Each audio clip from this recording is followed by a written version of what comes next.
in the stairwell, ads peeling off the walls. Every face the same face, scrolling through the fall. Cheap glow on your cheekbones, barcode on your sleeve. You say it's just the future, like that lets you leave. We live by broken billboards telling us how to feel, selling us plastic halos, calling the poison real. If every god is branded and every prayer's a deal, then bless this busted circuit. The last thing I can feel. Cameras in the crosswalk blink red when we kiss. You laugh, they'll use it later. Archive our little risk. Your eyes glitch for a second, soft then hard again, like someone hit a backspace inside your trembling grin. We live by broken billboards telling us how to feel, selling us plastic halos, calling the poison real. If every god is branded and every prayer's a deal, then bless this busted circuit. The last thing I can feel.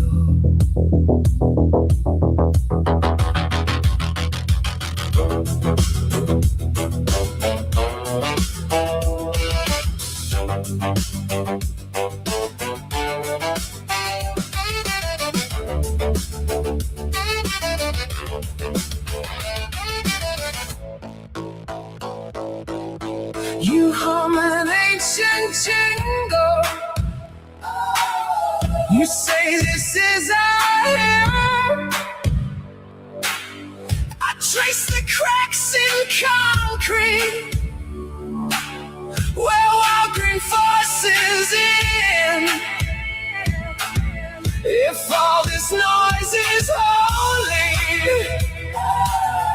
if silence is a crime, then let this crooked sax line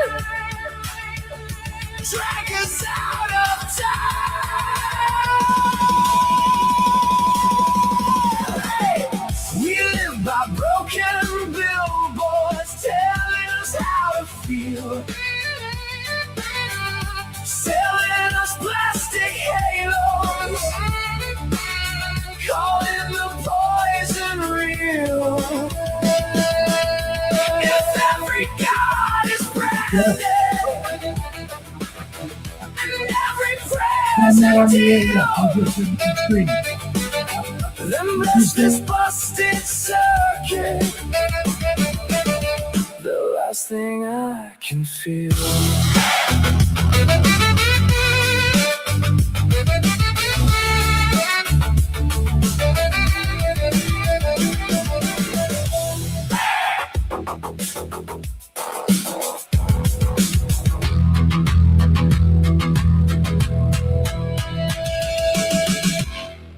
All right, welcome to Not My Rabbit Hole. And I was playing a little bit of artificial brain music, which my guest Gorja Max. Hi, Gorja. Welcome to the show. Nice cough. Good, like the kind of cough that I think George Clayton Johnson would appreciate. Yeah, because it's real. Yeah. Well, I'm getting toasted. I'm toasted to George Johnson. And Gorja Max is toasted in honor of George Clayton Johnson. And I'm going to play just a little bit of a quick there's something here that I want to show where George Clayton Johnson is. Look, he's going to tell you his own credits in this recording right now, and I'm going to play it right now. So here we go. My name is George Clayton Johnson. I'm a writer. I've been a writer for 50 solid years. My first movie was Ocean's 11. My last movie was Twilight Zone, the movie. In between Logan's Run, I wrote the premiere episode of Star Trek, and I'm probably famous for that wonderful line, "He's dead, Jim." I'm perhaps most known for having worked with Rod Serling on the Twilight Zone. Let me tell you about Pop. All right, so that was George Clayton Johnson. He's quite the guy, a pop culture icon. And 12 years ago, I interviewed George Clayton Johnson, the man who helped launch Star Trek on television, wandered through the Twilight Zone, helped dream up Logan's Run, and never stopped talking about hemp, freedom, and the human condition. And today I have a friend of mine. We haven't talked in a while, but we met through George Clayton Johnson. Both of us were taking a writer's workshop at the Ray Bradbury Theater in Burbank. What was this? I think it was like 2012, 2011, 2010, maybe? It was a year before my daughter was born. Okay, so what year was that? 2010. 2010. And he asked me to come down and assess some of the students. Oh, really? Yeah. Because he kicked me out of his class back in the 80s. Because he said, you have bad grammar, bad English. Your structure is rudimentary, but your ideas are brilliant. So here's an address. I want you to be there later on this week, and we'll go from there. And that was the bar we all used to hang out at in Pacoima. Uh-huh. So he became more of my friend because it was kind of like the paper chase. Here, Mr. Hart, tell your mother you're not ready for college yet. But George told me, your ideas are very profound. You're imaginative. You just need to get it on paper. I said, well, man, you told me my grammar sucks, my English sucks, this sucks. He said, yeah, but that's what editors and assistants are for. So how did you meet George? Marty Shapiro, my agent at the time. Uh-huh. Goes back to the Irving Salco company. That's his father-in-law. He married Judy Salco. And George originally knew Irving and Marilyn Monroe. And George was a paratrooper in the 82nd Airborne at one time. And he knew Rod Serling, who was also a paratrooper, and the 11th Airborne. And George was a draftsman in the Army. But Serling was an incredibly decorated hero, fought in the Pacific. He actually, in the Philippines, defended a village and gave countless there's countless stories of him saving a Filipino family from being murdered by the Japanese. And the reason why he had a very stiff lips manner of speaking was he was shot in the face and it killed the nerve across his face. And that was his hallmark, voice. But George said it was due to a battle wound. And he used Twilight Zone to deal with his PTS, or what they used to call battle shock or shell shock. Uh-huh. And back then you didn't get treatment for that. They told you to get over it. Right. So Rod said every night he had bad dreams. George had bad dreams about their times during the war and periods of what the military did to Americans. And that gave them a lot of the premise for Twilight Zone. Oh.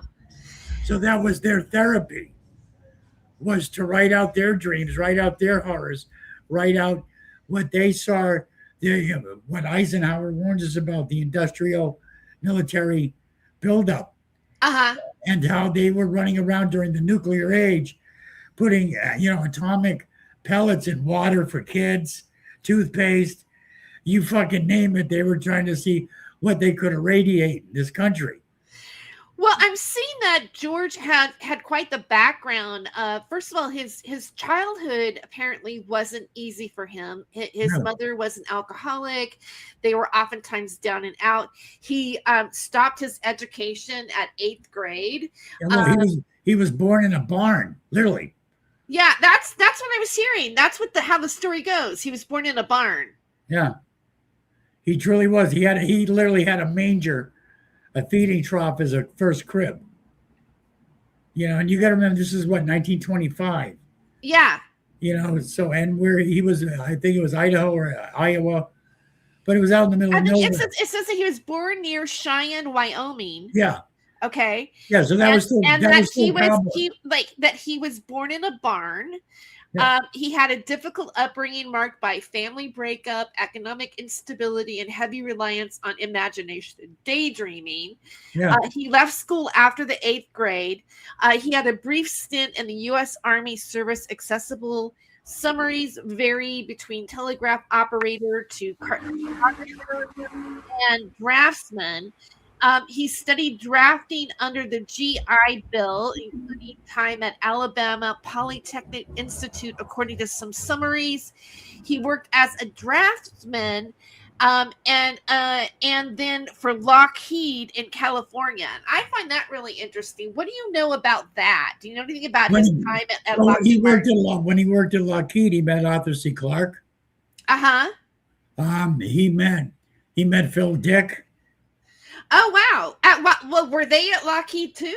Yeah, but they were drinking buddies. Arthur C. Clarke was running around trying to pitch satellites and space and trying to talk to Von Braun. So he was going to Lockheed and Northrop and General Dynamics.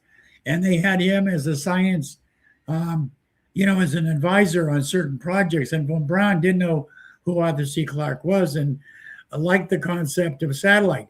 Russia beat it to us. And he said Clarke gloated about that.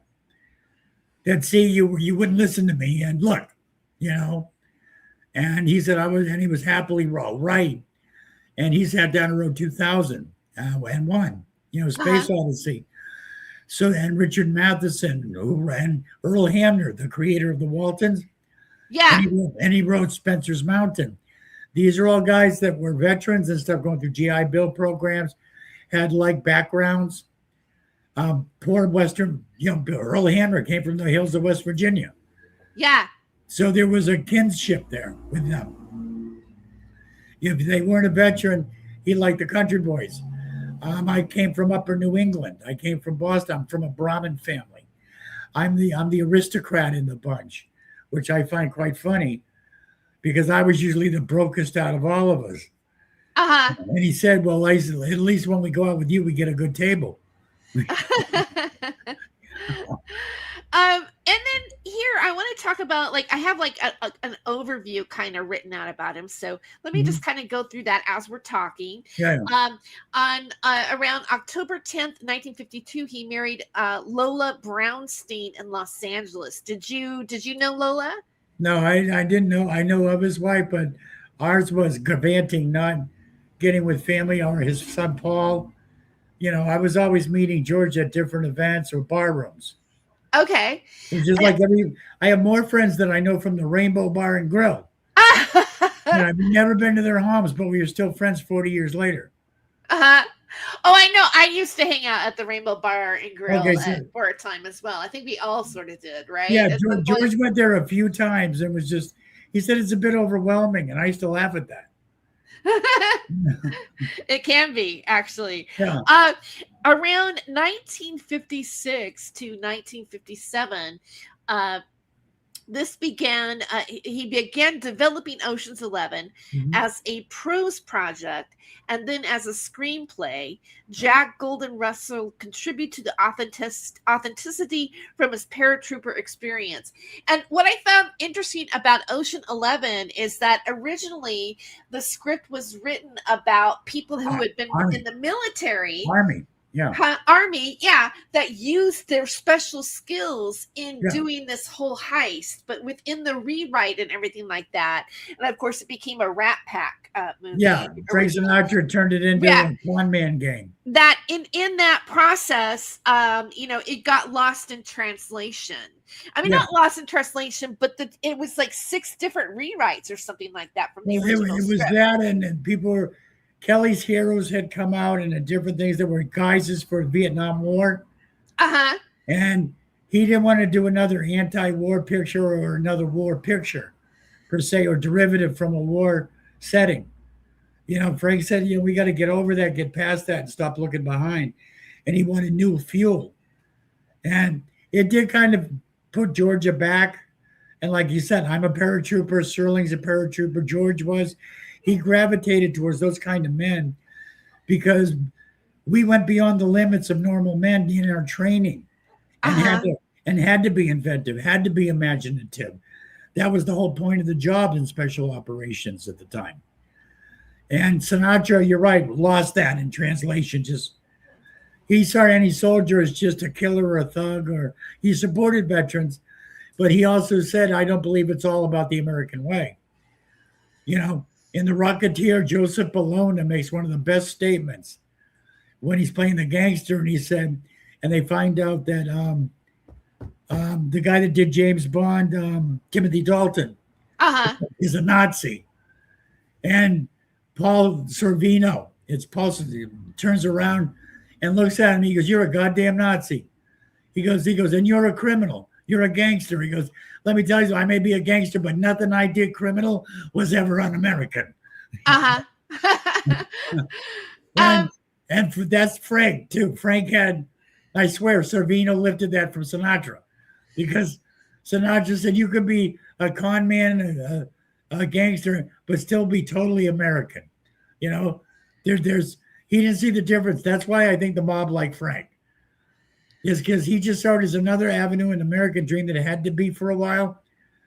Like I think it was Meyer Lansky said, if FDR became president, he'd happily be out of a job. So how old were you when you first met George? I met George, I was 14. And I was scared to death of him. I thought he was a real wizard. Really? Yeah. Well, when I met him, we came out here for summer vacation.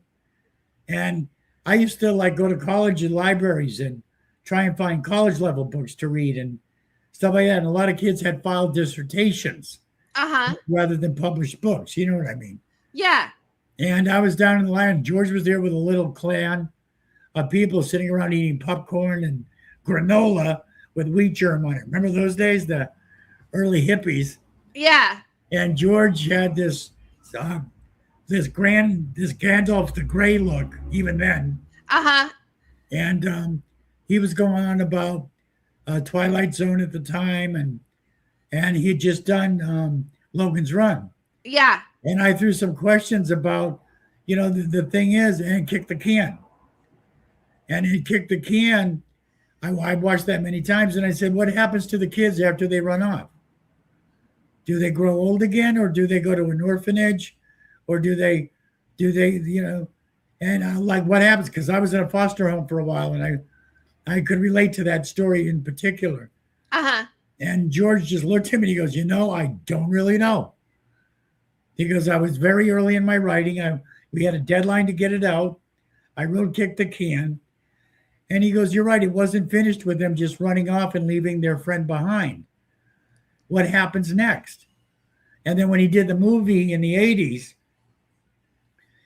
he has them revert back at the end, back to themselves. You know what I mean? That they become childlike and they act like kids, but they don't truly indeed turn into children. You see the child in them, but they revert back to themselves, and the guy goes on to another nursing home to do it again. And George said, everything you write will be a continuous operation of surgery to make it healthier. Because you're never quite done with anything. You're never quite healed, even if you write the story. And I give that back to him and Rod Serling and their PTS from the war. But he was a very supportive military American without ever saying it, because he included veterans a lot around him. And that made me join the paratroopers. It's interesting that you mentioned, the childlike in the older person, or the sort of back and forth of the. But George was a total teenager. Well, I mean, it's well, when I in the interview that I'm going to play later on today, we kind of cover that. That theme came up, which is really, if you think about it, kind of a theme on Logan's Run as well. So I just thought it was really interesting that his military background really did play out in the genesis of the Ocean 11 screenplay. Also in 1959, he had a story credit on Alfred Hitchcock Presents episode I'll Take Care of You. January 1st, 1960, he did The Twilight Zone. The Four of Us Are Dying from Johnson's story, All of Us Are Dying. And then it goes on. He's done throughout the years. There is The Twilight Zone, A Penny for Your Thoughts, The Twilight Zone, A Game of Pool, Twilight Zone Route 66, 11 The Hard Way. And then in 1962, he did The Law of Mr. Jones and The Boy Who Said No. He's like a comic book icon, being part of the first Comic-Con that happened in San Diego. It was in 1976 that he did Logan's Run, which later was nominated wrote Logan's Run, which was nominated for a Hugo and a Nebula dramatic categories. He's received an Inkbot award. He was a regular on Time for Him, but I'm going to play a little bit of that footage coming up here later on of my interview with him on those shows. And in the end, he was also known for knowing Jack Hare and his hemp activism and his association to The Emperor Wears No Clothes, which is an iconic book. And on that note, I wanted to play just a really quick little video where he's actually talking about writing the Time for Him. Let's just play this really quick. His wonderful book, The Emperor Wears No Clothes, which I urge you all to get, which is the #1 underground bestseller of all time, is a book about hemp.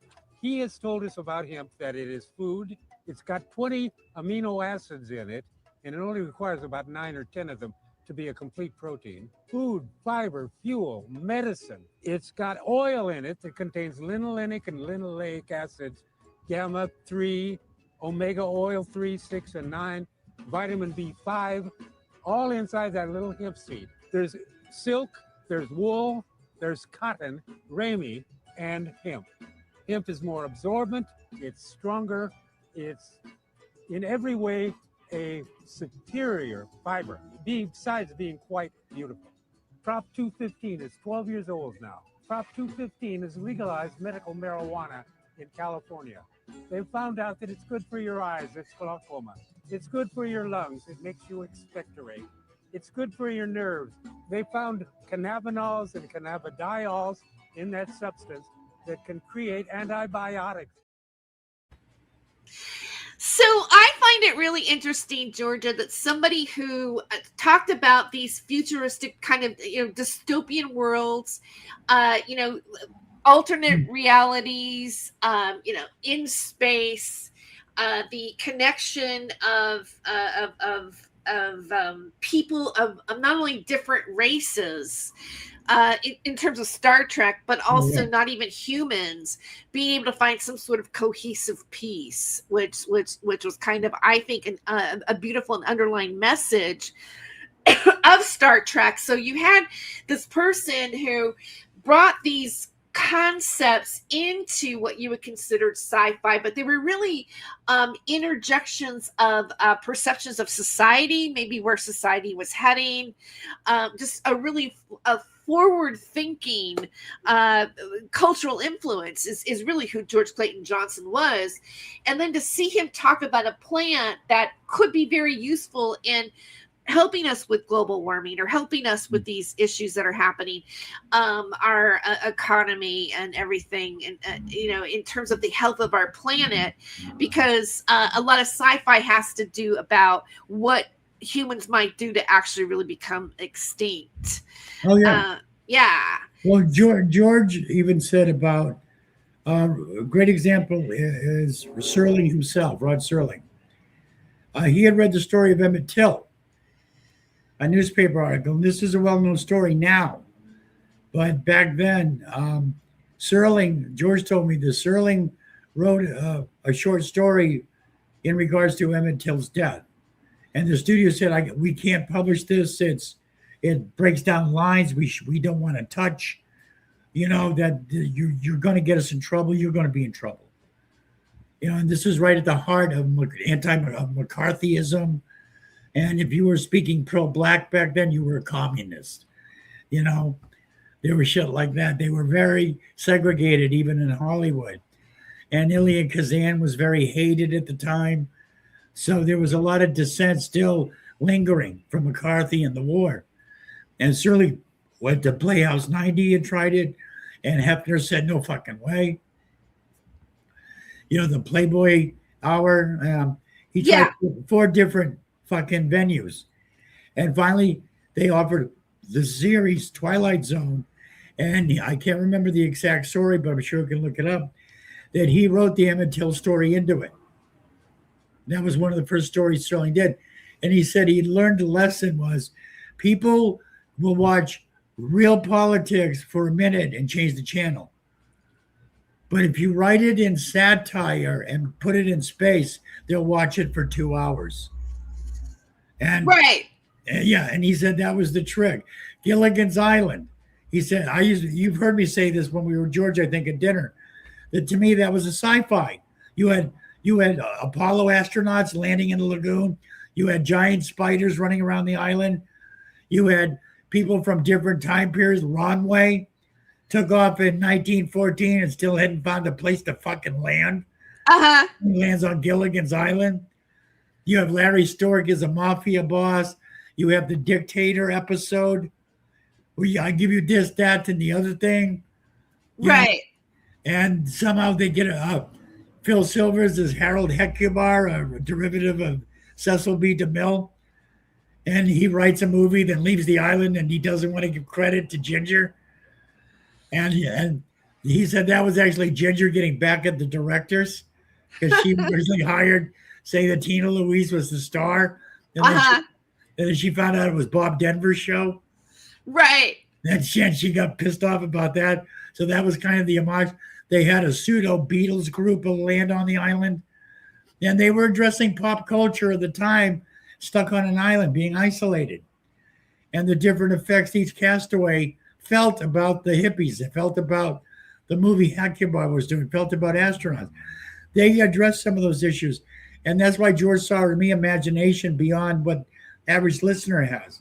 He said, you've got to be a writer because that's what we do. We take horrifying things that people can't look at because it's too human for you to deal with. And he said, people can become too human. We are vicious. We are hungry. We are cannibals. We are the biggest, loudest primate on the planet that segregated itself from nature. And our whole life has been trying to get back to nature with every chemical, every progress, and every new invention and idea. And the simple thing is, go back, just walk into the woods. You know, just go to the woods and start again. That's where the hemp concept came. That was holistic medicine. That was talking to Native Americans without seeing their aura through rose-colored glasses in the 60s. Because George said he met people that were going out to the desert to visit the Indians, hippie people of the 60s. But at the same time, they were doing archaeological digs on their cemeteries and stealing their bones and putting them in the colleges for anthropological study.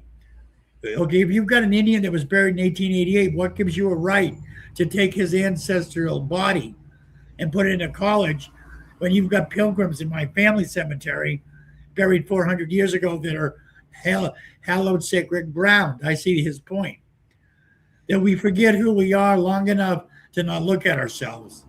And then when we are made to look at ourselves, we can't even take 5 minutes of looking at ourselves. So George really had to, he said, I was pushed into sci-fi. Frank Sinatra, he said he took my story and made it gangster because that will always sell. cops and robbers, cowboys and Indians, the light and the dark has always got to be balanced in every fucking movie. Disney started every movie with killing somebody. Bambi's mother, there's always some trap. Steven Spielberg does that. Very beginning of Jurassic Park. It looks real good, and then somebody gets eaten, and then you go on with the movie. Then he puts you in the mindset of shock and keeps you in that imaginary world for 45 minutes, for an hour, for 2 hours.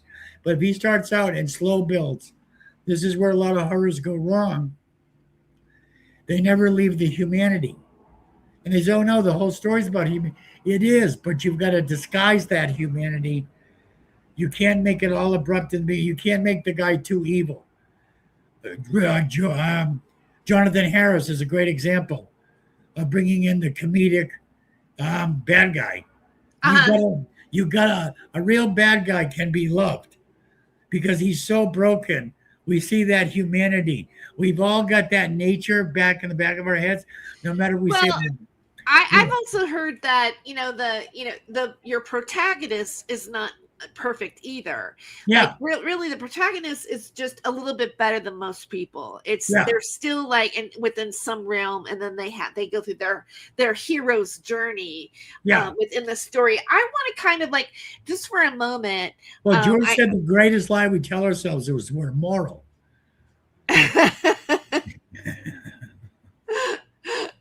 Right. The greatest trick God ever gave us was a word called moral. Right. I want to talk a little. You're an interesting person, and right. I mean, I think, and you have you are actually related to Bram Stoker. I mean, like you're related. Not Bram Stoker. I'm related to actual Dracula. To Dracula. So you are related to Dracula. Tell us about that. How did that happen? Well, there's a few ways through our bloodline. Through Francis Cook of the Mayflower and Hester Mayhew, his wife. George Bush. You know how George Bush is related to Francis. Well, George Bush is a cousin. So is John Kerry. And if you Google it, it says they are related to Dracula, so am I, through family lineage of the Habsburgs on the Mayhew side and the Delanos, and also Princess Di. So that makes King Charles also one of our cousin tree. I'm related to Elizabeth and her father George through that lineage. And George is also part of the Victorian lineage of the Habsburgs, Saxe-Coburg, and Matthias of Hungary and John Hunyadi of Hungary was also married into the Bazarab, which is the true name of the Dracula family. And Maria Draculeschi. I love that name, Draculeschi.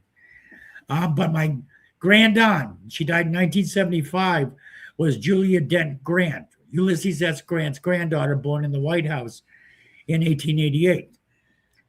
The same year that I think Bram Stoker started writing Dracula, in fact. And it was a 3-act play. And he never called him Dracula until he was about to publish. It was Count Vampire. Like vampire with a German W, like Wagner.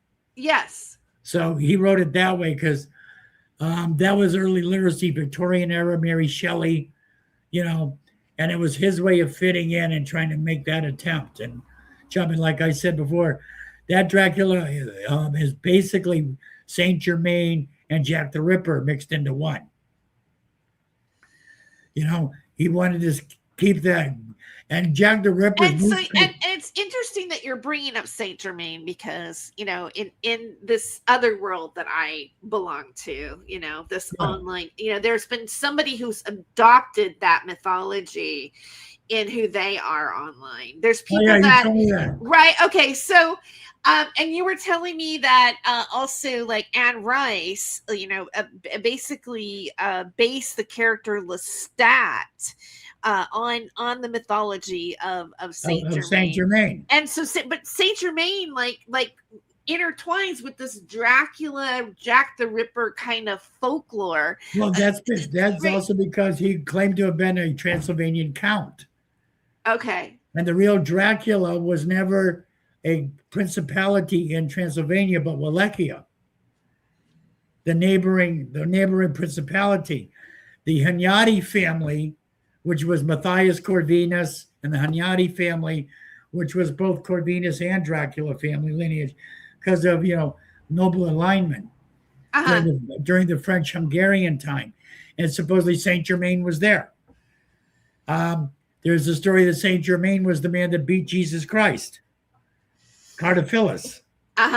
And when he said, you can wait until the second coming, that's why Saint Germain kept popping up. He is the story of the wandering Jew. He is the story of Cardophilus, the man that has to wait to the second coming, that can't die. And he's part of the Sugoi, which is the legend in Romanian language for vampire. They were called Sugoi. And the Volvud, which means warrior prince in Romanian, was Dracula, was the Bazarabs, was my family, was Sasha's family. And you've seen Sasha. Yeah. She is a very beautiful woman. She looks literally like a gypsy. She's got that whole solidly Romanian look. Yeah. And she's very goth in her nature. And she owns a plot of land on Dracula's property that Prince Charles still owns, by the way. King Charles. Maintains.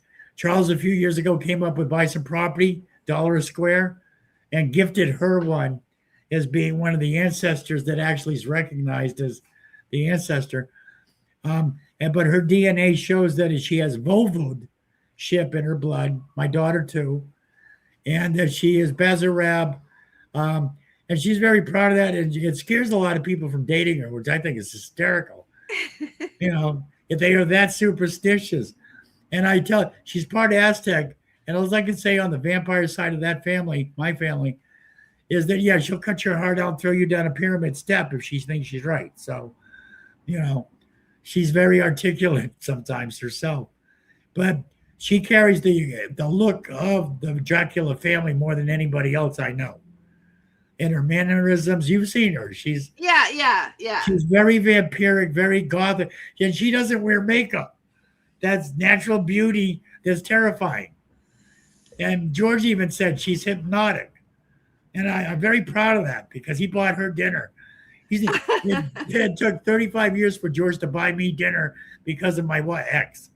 Remember that night where she ordered the spaghetti and stuff? And George gave her a bottle of wine. I'm like, here's this old friend of mine doting on her and wanting to hear more about Dracula. And the weird part is her and my daughter have elongated IT, canine. They literally stick down an eighth of an inch longer than the rest of the teeth.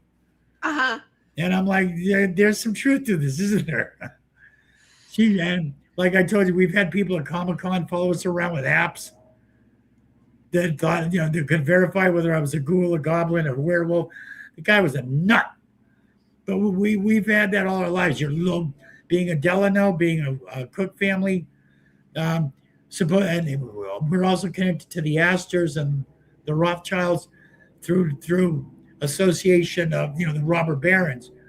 But I've never met anybody in my family, a member of the Illuminati, that died 700 years ago. In truth, the Rosicrucians, all this conspiracy stuff, I don't follow. I write, and George appreciated that too. I write literally from my own imagination. But when I wrote Dracula, my version, Vlad Tepes, Love Immortal, which became Dracula Untold, I wrote from the family stories that Ulysses S. Grant's granddaughter told me. As a kid around Christmas time, Halloween, she would just unload these terrifying love stories about our ancestors. And she didn't write them down. She just would discuss them. And she died in 1975 in her 90s. And when you think she was born in the 1880s, born in the White House, she saw the first telephone, the first radio transmission. She was in her 20s when they brought the radio into the White House. And she was part of the first listening group to hear Marconi and to hear Edison play one of his Vitrola. Wow, that's exciting. Yeah, and she had this wonderful, colorful imagination that visualized, what it was. And I have a gift of visualization in my writing, thank God. according to George and Ray Bradbury. And George, that's why we became friends, because he related to me without suspect, and he related to me with just an understanding of a kindredship. Because we both liked the same thing. We both were military. I was in military intelligence, and I was the only kid in my military intelligence class at Fort Huachuca that didn't have a college degree. And I was jumped a grade in school. And he said, that's why I didn't want you in my classroom. Classrooms is not where you can write from. He goes, I can't teach you something that you've already been gifted.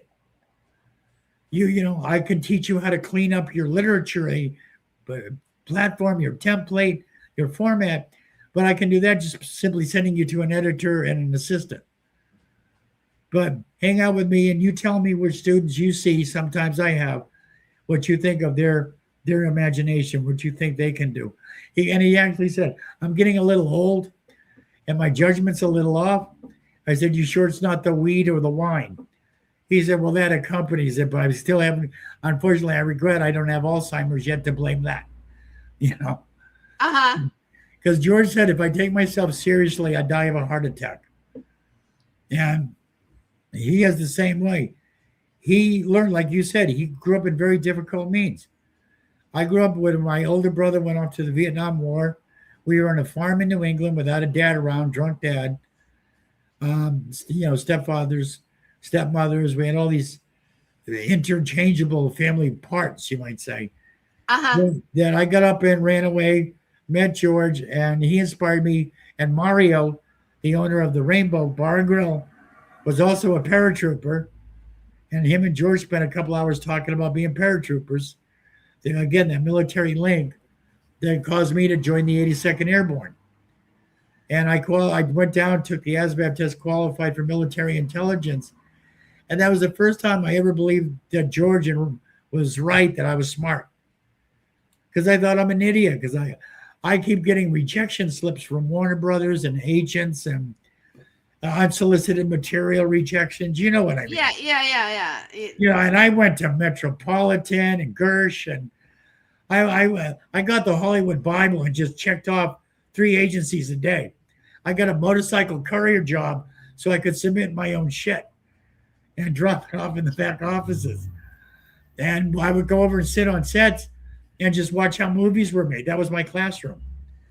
So you pretty much followed him, or were friends with. You met him when you were 14 at the library. Yeah. And then, did you just keep going to things that he went to, or when did you become because you moved into a colleague position with him, sort of? Yeah, that's the thing. And the friendship grew into colleague peer. And because even when I was a kid, he never treated me like a kid. He's asking me questions that adults would sit there and go, how can you ask a kid something like that? And I would plop the answer right back at him. Uh-huh. And Irving he said there's only 2 kids in Hollywood that ever scare the shit out of him. And he said it was Billy Mummy, and myself. He said, Billy on camera, but you behind the camera. Because you're that Twilight Zone kid that I'm just afraid to say boo to, And I appreciated that. It gave me distance. So had he already written Twilight Zone when you were a kid? Did he already have that in his background? Yeah, because I was born in 1962. That's right. Of course you were a kid. What am I saying? Yeah. You're kind of around my ballpark, I think. Yeah, no, and people would meet me. I've had people meet me and say, oh my God, you're so young. They would think I was Richard Matheson or something. Uh-huh. Because of the way George was talking to me and what we were discussing. Right. Like before we saw Elvis Presley's ghost. Remember, it used to be Jim Morrison was still walking around. Uh-huh. And I told him, no, he's happily living in Sri Lanka next door to Arthur C. Clarke. And people believed me. And I was like, oh my God. Yeah, I can write, George. You're right. I can write stories. So I'm thinking so George passed away at the age, I think, of 86. 86. And that was 2015. Yeah, on Christmas Day. Right. So how old were you in 2015? 2015. I was in my mid-50s. Okay, so He's like about 30 years older than, let's say. Okay, He's so 30 years older than me. right. Yeah, And he was then born. Well, he was born 1925. I was born 62. did So, you? Okay, that's so yeah, okay, so 1925. Okay, almost 62, 35 years. right. Okay, so did he inspire you to be a writer? I mean, was it Yeah, because? well, yeah, in a way, because I was already watching the shit. I want to do that. I want to scare people. I want to write this story. I watched Twilight Zone when I was a little kid, that and The Outer Limits. When it said, don't touch your TV screen, we have assumed control, I fucking believed them. My mom had to stop me when I was 5 years old from climbing into the back of the TV to hang out with Captain Kangaroo, you know. Because I thought, Trism, Trasm, Trism, Tro, remember that romper room? Uh-huh. You know, step in through the TV screen. I don't want to say that I remember it, because when you say you remember Romper Room, people are like, oh, how old are you? Like, and she would always go, I see Johnny and Georgia and, so-and-so. And like, you would wait for her to say your name. And I used to have a little horsey, with the stick that you hopped around on the bouncy ball like this and everything like that. Yeah, I know Romper Room. And all of those shows had a tidbit of humanistic sci-fi in them. Like looking through the TV, the imaginary world. They call it the fourth wall, the fifth wall, the sixth wall. George taught, if anything, George taught me as a writer, don't worry about walls, just write it. And if it's good enough, people will come. It's kind of like Field of Dreams, and people are so worried about their audience. George never worried about the audience. He worried about impressing himself. He said, because when you can do a lap around the room, he said, other than Steven Seagal. Steven Seagal, I think Rob Schneider said it, wrote a screenplay and goes, I just read the best damn screenplay I've ever seen in my life. And they said, really? Who wrote it? And Seagal said, me. And George said, well, he wasn't quite right, but he's not wrong. Because that's the best screenplay you could get out of him. But he said, when you write something, it's never done. A real writer knows it's never done. And that's I know. I mean, so at some point you got to turn it in and you got to say, okay, because I'm kind of like at the point right now. I wrote some creative nonfiction essays, and I'm like, okay, I want to get ready to like submit them to lit mags and hubs and stuff like that. And then, but I look at it and I go, oh, it's not finished yet. Oh no, it's like when do you just go put the pen down? Just send it. Just it's ready. Go.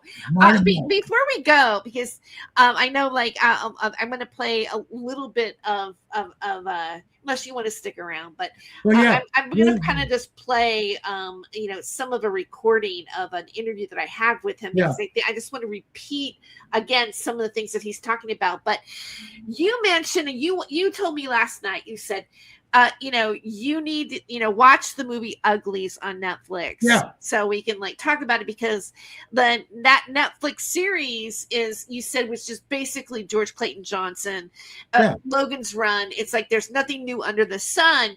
Let's talk about that and how he has had almost a movie trope now was really created out of George.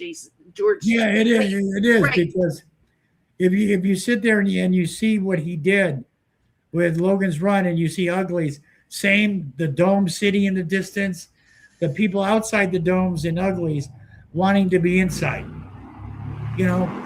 That's always the grass is greener on the other side. Yeah. And the devil standing at the gate inviting you in. All dogs go to heaven. And the girl that fights back. Well, in Logan's Run is the same premise all the way through. And you've got Ustinov in it to point out the fact that you need an older person that is more free. That is more freedom when you're older, not when you're young. When you're young, you're in the training pit. And that's what Logan was in. The reason why you destroy somebody at 30 is so they don't have that idea, so they don't correspond and build a movement, have a political view, have a strength, because now you're gaining your adult strengths. And when you're 45, people start listening to you as a learned person. By the time you're George's age, you're a sage. You know what I mean? Right. And Ustinov was the sage. And that's the whole point of Ustinov's presence in that. People were like, why the old man at the end? Because you needed the sage to rebase their identity. Right. To say, oh, you're right. We don't know enough. We need all these books. We need this gigantic library over a machine telling us what to do. Right. You know, Okay. self-discovery. And you think about that, we could be entering that right now. I mean, Well, you know, that we like, have. right. When rock and roll go through transition, you went from swing music to Elvis Presley, rockabilly. Then you went to the Beatles. Then in the mid 70s, the statement songs. Okay, then we got disco. How we went from bell bottoms and protesting to Coke spoons and saddle shoes and flared pants and John Travolta overnight. Because, and some of that transition, we lost a lot of great bands. We lost a lot of great commentary. But America didn't want to be yelled at anymore. They wanted to have a good time. So they went out dancing, did a lot of Coke, woke up in the 80s with glam. You know, Billy Idol is disco in disguise. Tell me he's not. Right. I know Billy, but he's disco in disguise. Olivia Newton-John went from that. She went from country western to disco and to Xanadu. You know, we all went to Euphoria in the 80s. And we so derivatized early, like same thing with movies. It just became a remake of a remake of a remake. You know, there is no new George Clayton Johnson. Stephen King has been the reigning king of sci-fi and horror because there's nobody else out there that people can identify with. So he gets to fast work. He's like his own mogul. You've got Richard Matheson still out there. You've got Phil Dick stuff. And you've seen it redone. You've seen iRobot that's been done a few different ways. And so the same thing with Logan's Run, Kick the Can, you know, a pool game, Jack Klugman, Twilight Zone. Jack Klugman said that was one of the most profound characters he ever fucking played in a short story. And Serling was a genius. Well, it was George. You know, and Serling used to call George up all the time going, what do you think? Before he finished one of his too. You don't have that community anymore today. And especially now with AI, computer zooming, people are segregating themselves again. And when you're writing your own world, you're not sharing it with somebody else. You're not being reflective to somebody else. Even in banter, you're going to end up just rewriting and being derivative of somebody you don't even know you are. And you know, there's the studio, when you send them an unsolicited work or even a solicited work, they'll say, we already have 1 million scripts like that. And yours is derivative. Or it's so similar to what we've already run, we're not going to pick it up. And these guys are writing and doing their own content. And I'm sure the copyright office is ready to just put a bullet in their head. Because, well, I think, you know, I think partly it's there. Okay, I want to go on the concept of repeating something that was done before, but it's not original. There's an original person to it. I don't know if there's a movie called Heretic, that I watched. It's been on Hulu, and it blew my mind because it does that with religion. The whole thing is about like this. Right. And then it does with music, and then he quizzes the characters, like, is this an original or this is a repeat? Yeah. And it just goes on. And I think culturally that's we've been in that loop for a long time.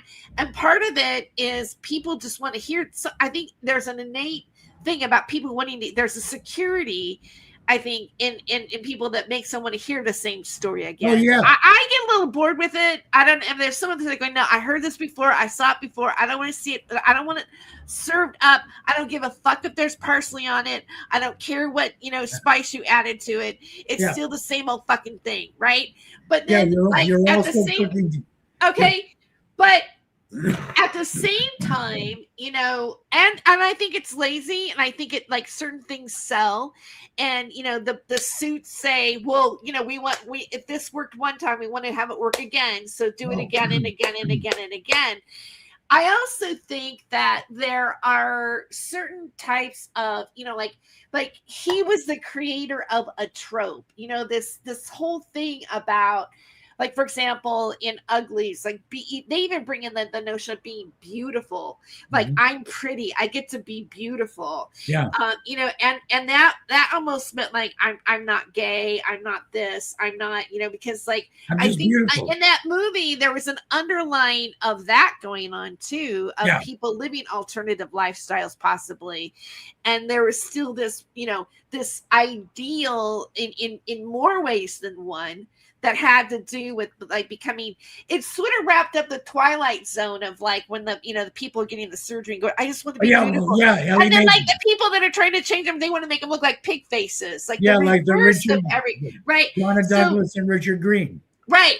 So culturally, we've been kind of going through these things, and Uglies was somewhat like that. And so, like, where is the new genesis, the new trope that that's dystopian or whatever that hasn't been written before, that isn't just that's where we're at now, because there's a lot of 21st century wannabe novelists, but they're writing 20th century shit still. They're writing that style. They're putting out for somebody even had Blade on YouTube, a bootleg version of Blade for a while, you know, without studio consent, without Wesley, because and they knew they would get fast money out of it. Because you're right, people want security zone.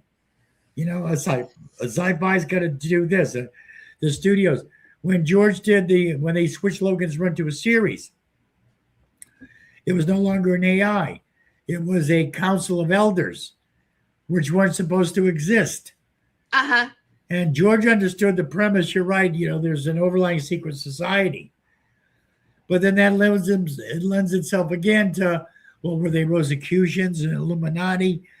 It puts too many guesses on his work. And he didn't want that. He wanted people to have a lineage, like you said, a single lineage that goes back to the writer, that goes back to the understanding and philosophy of his art. You know, you buy a Picasso because it's Picasso. You buy a Dali because it's Dali. You don't buy Dave's art that looks like Picasso's, and then he hasn't got an original idea in his head. You're going to go right back to Picasso. That's what the studios do. Okay, we get something derivative, but you know what? We've got 5 other ancient writers that did the same thing. Here, put this in, put that in, put this. Yeah. That's the modern age of Hollywood going by my house right now. Yeah. So well, we're about to wrap up the first hour here, and I just want to thank you for you know, coming on to Not My Rabbit Hole and sharing your experiences with George Clayton Johnson, and also you know, a little bit about your life as well. Are there any you know, final thoughts that you want to like, just an overview of George? My overview of George down the line was, there was never a segregative, elitist, or I'm more smarter than you attitude with George. You will never find that. Out of all the writers that I've met around him and been around in Hollywood, he is not the guy that would sit in Starbucks writing a screenplay. You know this. Yeah. Nor would he would be writing it in a backyard at a barbecue, or arguing over chicken and vodka, which is what we did one time. And I ended up drinking the vodka that was full of chicken blood while we were arguing about how to cook the chicken and vodka. Why was it full of chicken blood? Because we were marinating the chicken in vodka. And one of the girls, I think Lola, poured it out into a glass. And while George and I were talking, and it was getting kind of heated, you've got Ray Bradbury, me, and George all arguing about how to cook a chicken. I turned around and took a sip of what I thought was pink lemonade, and it was vodka. And my whole expression changed. And somebody goes, "That's chicken blood in that vodka." I said, "As long as fish didn't fuck in it, I'm good. You know? As long as it's not water, I'm good." And but Ray told us, and I know you know, him and Ray were very close.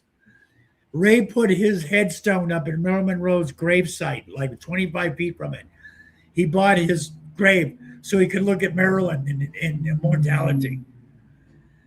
He's literally, you know what Marilyn's grave is, right? Have you ever been there? I forgot, where is it at? Is it at It's over off of Wilshire Boulevard behind a parking structure of all fucking places. uh-huh. In a boutique cemetery, you might say. There's maybe 30 graves in there. Uh-huh. And she has a mausoleum there and that's got kisses all over it and pictures and LBQ letters all over the fucking thing, you know. So Ray's tombstone is directly across from hers. Like if you turn around, you're facing Ray Bradbury. Okay. And I've had people call and say, "Did Ray Bradbury die?" No, he's quite alive. It's his headstone. And I told him, it's freaking people out. And Ray and George said, "You want to really freak them out?" We bought a set of walkie-talkies. We went down to Ray's grave and we stuck the walkie-talkie.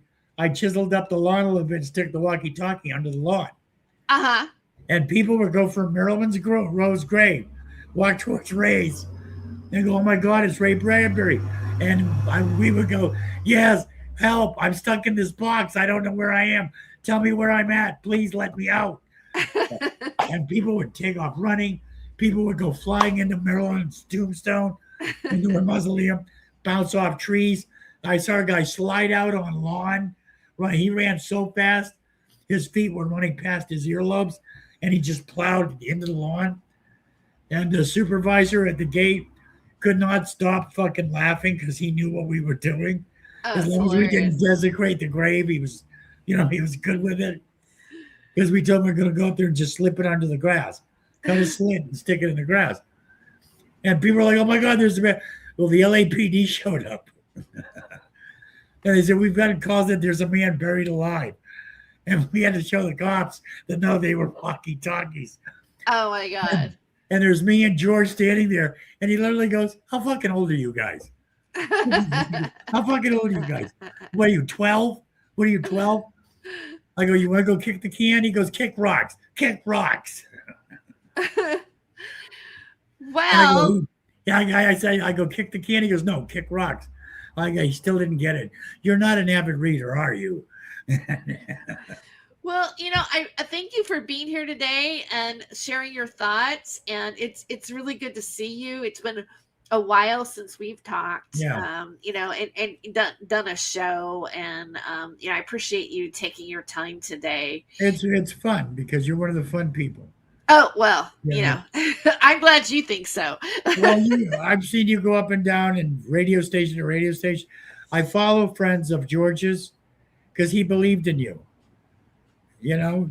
and like I said, there was the memorial with George that I went to, and it wasn't his drinking buddies. And you know what I mean? Like Wallace and me and Ray and occasionally Matheson or one of his maybe one or two of his students.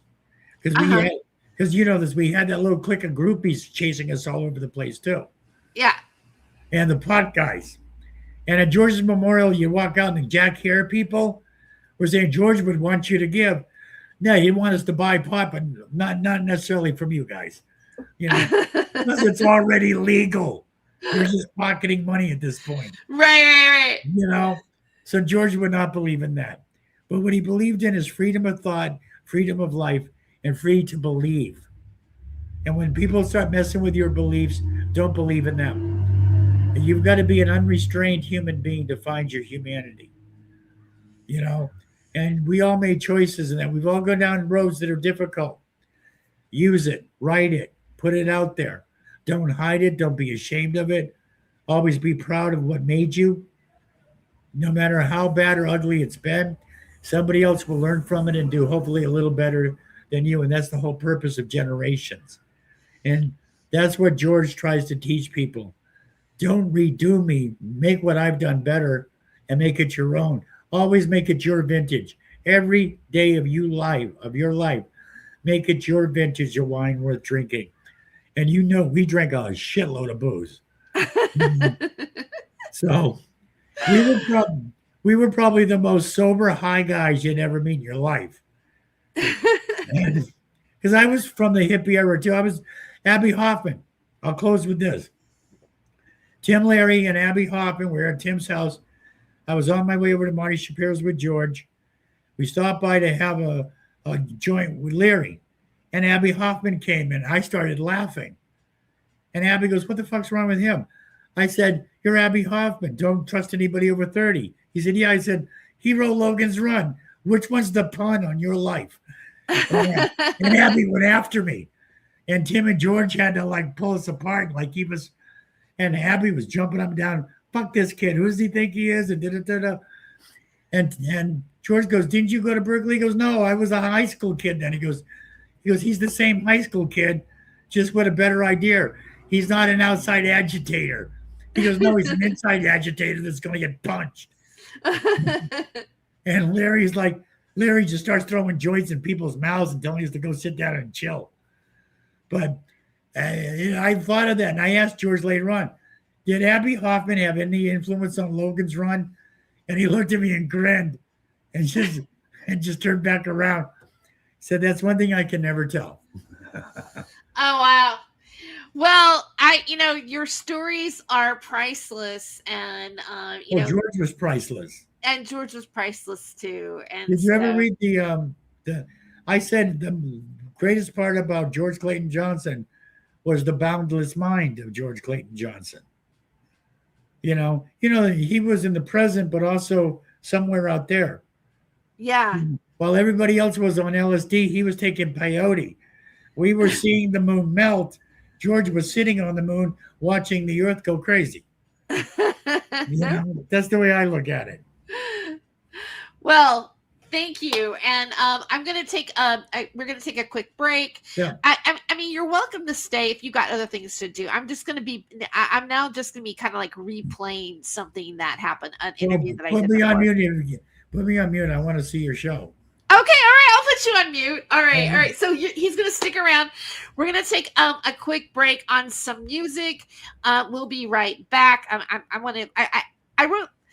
I made these dystopian songs. And by the way, Georgia, how do you like my background on my? I like your background. I actually had this. Of course, I'm on what it's called StreamYard, and what am I doing here? It's called StreamYard.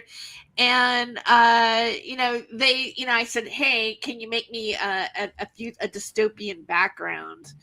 And so it did this. And I said, that's good enough. It's good enough for today. A pleasant picture of the White House would work too. Oh, yeah. Well, you know what? Next time. All right. So I'm going to play. This is another song called Single from the Orchard. You realize that Trump is actually putting sci-fi writers out of business because you can't write that shit.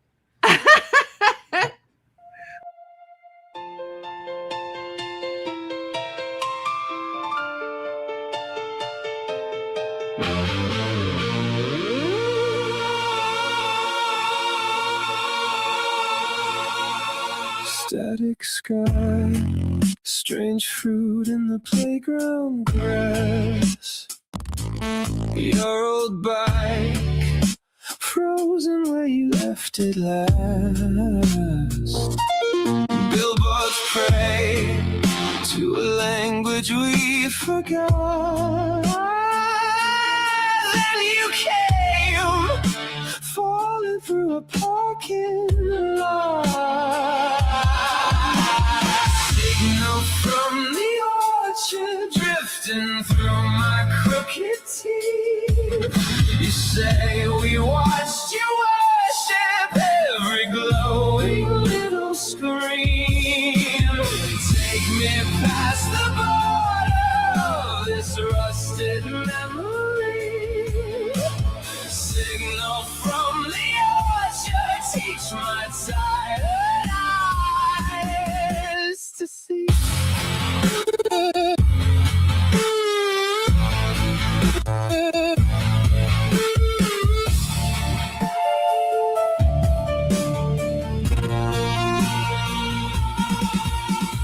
Glass-eyed crows perched on every power line, counting votes cast by every traffic sign. You just laugh at the way we kneel to fear, tracing maps on the inside of my mirror.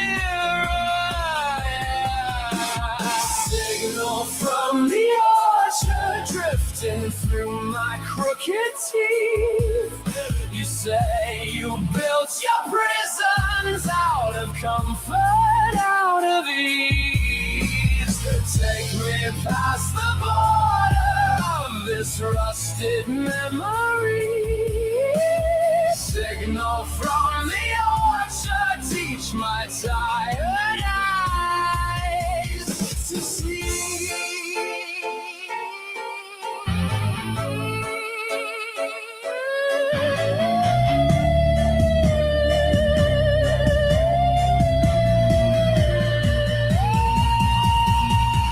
Are we late? Did our praise arrive as ash? You erase every barcode, every flag. Start again on the back of my left hand. I ascend through the cracks in all this glass. Signal from the orchard drifting through my crooked teeth. You say you called it progress while you bled the roots beneath. Take me past the border of this rusted memory. Signal from the orchard, leave your quiet mark in me.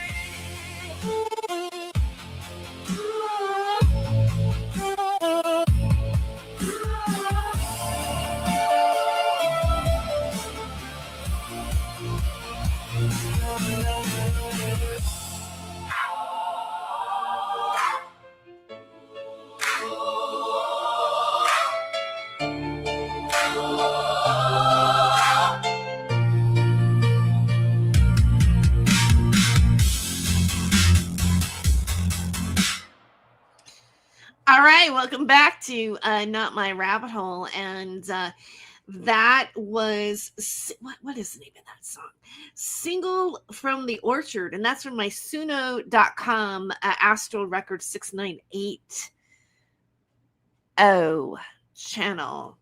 So yeah, I just, I've got Gorja Max here, a longtime friend and a fellow writer here on Not My Rabbit Hole. And what we're going to do today now, I've got some, you have a lot of traffic around your house. I get like, it's out my window as well, but it's like, wow, I almost feel like I'm right there. Let me see when we close it. Oh, no, that's okay. I mean, like it shit happens, but I just, This is true. So I'm going to play this interview I did 12 years ago.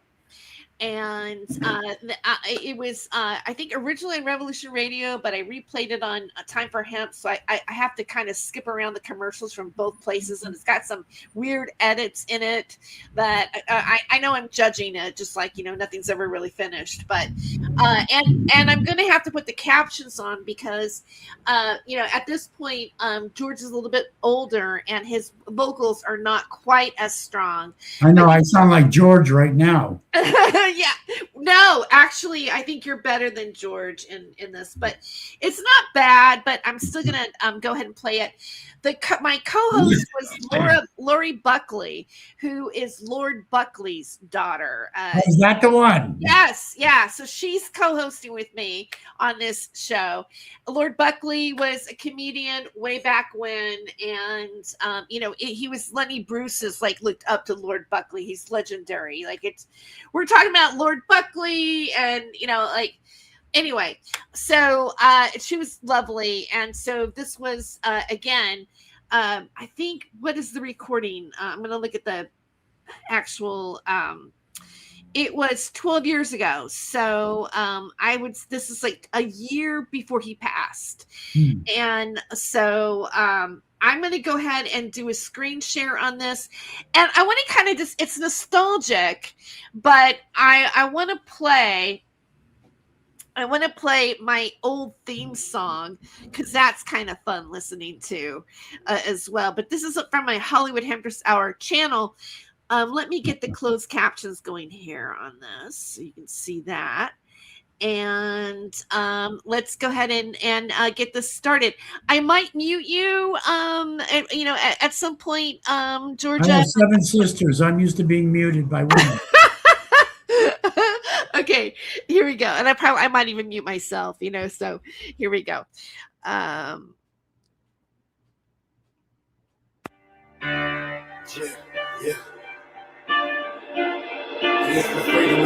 You see, I grew up in America. I grew up in the land where phrases like, I have a dream, meant something. I grew up where I believed that freedom existed, that's what I was fighting for. That our founding fathers made America the land of the free and the land of the brave. This is America, damn it, and I'm taking it back. And now your host, Tere Joyce. Welcome to the show. Welcome to the Freedom of Joyce show. I'm Tere Joyce, your host. And with me, I have the lovely and talented radio personality, woman extraordinaire, Lori Buckley. Welcome here, Lori. Great, beautiful day, Terry. It is. It is. It's a gorgeous day. Glad to be here, and I can't wait to have our amazing discussions to inspire people to continue to look to the light and discover new ideas and keep joining up with each other. I can't wait to, and boy, do we have just a really amazing guest coming up here in just a moment. I mean, this man is, actually, he is someone that I look up to, and I took some of his writing courses, and he is an amazing writer. He's done certain films that I'm sure the listening audience will recognize. He is the writer of Logan's Run, which is one of my favorite films that I just never forgot when I saw it. I saw it as a preteen, and it made quite an impression on me. As well as he wrote the first episode of Star Trek and several others, as well as has been a writer for Twilight Zone and the book Ocean's 11, the original screenplay for Ocean's 11. So I can't wait to get into this conversation with him and pick his brain for a little while for 2 hours. And I hope that everybody here who's listening will enjoy that as well. And I have to apologize. I'm having difficulty getting into the chat room today, which I realize I'm actually kind of jonesing over it. A little bit. I'm like, what do you mean I can't get in the chat room? I don't really say that much when I'm in the chat room, really. Okay, so I'm going to just kind of skip it, pull it a little bit forward into the actual interview because there's a span of time that goes before we get to it. And so I'm going to go ahead here. As you can see, there was a time for hemp thing that popped up there. And it starts about here.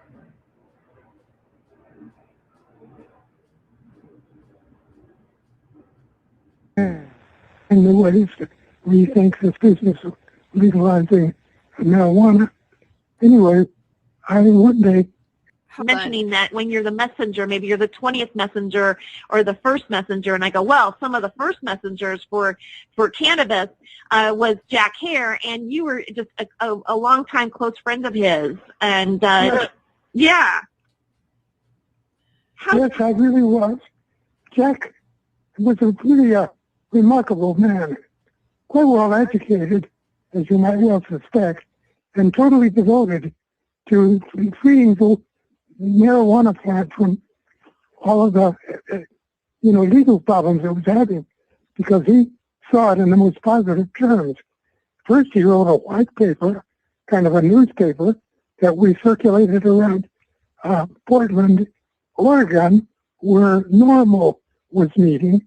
So a bunch of us elders are hanging out together, talking about the organization and how we're going to find new ways to rethink this business of legalizing marijuana. Anyway, I one day got to be real good friends with Captain Ed Adair, who ran the Heads and Eyes head shop in Van Nuys.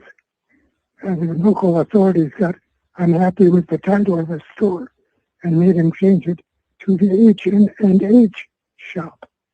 Anyway, at the H&H shop, Heads and Eyes, I would meet with Captain Ed. And one day, Jack Harrer showed up. I knew the two of them were very good friends. And we looked at each other warily and began to test each other's knowledge about him. And I was really taken away with how much Jack knew. He later on wrote The Emperor Wears No Clothes to sort of demonstrate a lot of what we have been talking about. But so it's always been clear to me that this criminalization of marijuana has just really been incredibly stupid, considering the history of the times, the knowledge that people had about the usefulness of this plant, the hemp plant. You know, it has fibers running up and down that strengthen it, and these fibers become hemp string, and hemp string is woven into some of the hardest and finest ropes and or threads, you know, in the world. So there were so many innocent things about him, and a couple of cold words like reefers and things like that got into the culture, and somebody, they say Harry Anslinger of the FBI, got in on it. And Hoover and all of his people suddenly had a new cause, and the cause was to make criminal this recreational drug, which, to my way of thinking, hardly classifies as a drug, although it's wonderful that it is, because it's medicinal.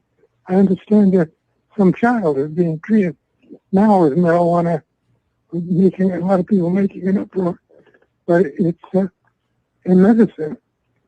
And so, anyway, I got to know all about this thing through Jack and his friends, and so they became my friends. And for a number of years, the group of us sort of crusaded to try and make it legal. Almost any gathering that we went to. Okay, and so as you can see, that's kind of like where a weird edit that I have there that I made on this video. I also want to point out that I tagged with this broadcast are places that you can buy Logan's Run, Ocean's 11, some of actually George Clayton's work that he wrote over his life, Twilight Zone series. These products are tagged to this video. And I will get a commission. So if you do purchase them, because I am in the YouTube partnership program. So just want to throw that out there while we're playing here. So check that out while this broadcast is happening, and get revived on George's work, as well as supporting Not My Rabbit Hole. And I just want to say that when you do support my show, I really appreciate it. Also, so I'm going to skip it to about right here. I don't know why it seems like, because I did a lot of exposition and other things in this part here where I edited in. Let me see what's here. God, that's frightening. No, actually.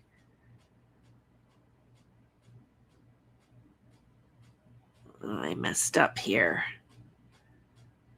Let me see. All right, we got through here. These are commercials. Sorry, guys. But okay, that's me. Amazing. Google this. Blah, blah, blah. George. I think we're here, right here. how marijuana is, there's an initiative being circulated. Matter of fact, No, that's still.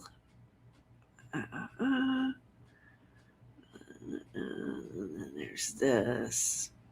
Okay. We were interested in having some real hard data. It's right here.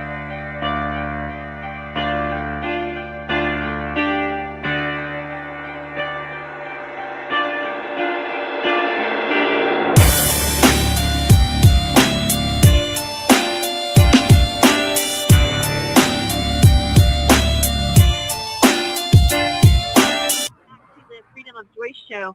And, I'm here today with George Clayton Johnson and Lori Buckley. And, George, before the break, you were talking about your relationship with Jack Hare before we got cut off there. Yeah. Yeah. Yeah, he and I were really close friends and shared an awful lot of common knowledge. Both of us were writers, and his book about, The Emperor Wears No Clothes was becoming really notorious as a handbook for people who are interested in having some real hard data about the plant itself and its history, because it had been demonized so much. The very word marijuana was like invented for hemp, and stop calling it by its name. Well, let's not call them eggs, but let's call them oogs, and did not tell anybody. We'll just talk about oogs. So that would seem to be the situation. It was really Alice down the rabbit hole as far as trying to understand the logic behind the resistance to the legalization of marijuana and to regard it as a mind-expanding recreational drug that's harmless to the extent that I can tell. I guess I've been smoking it over 50 years.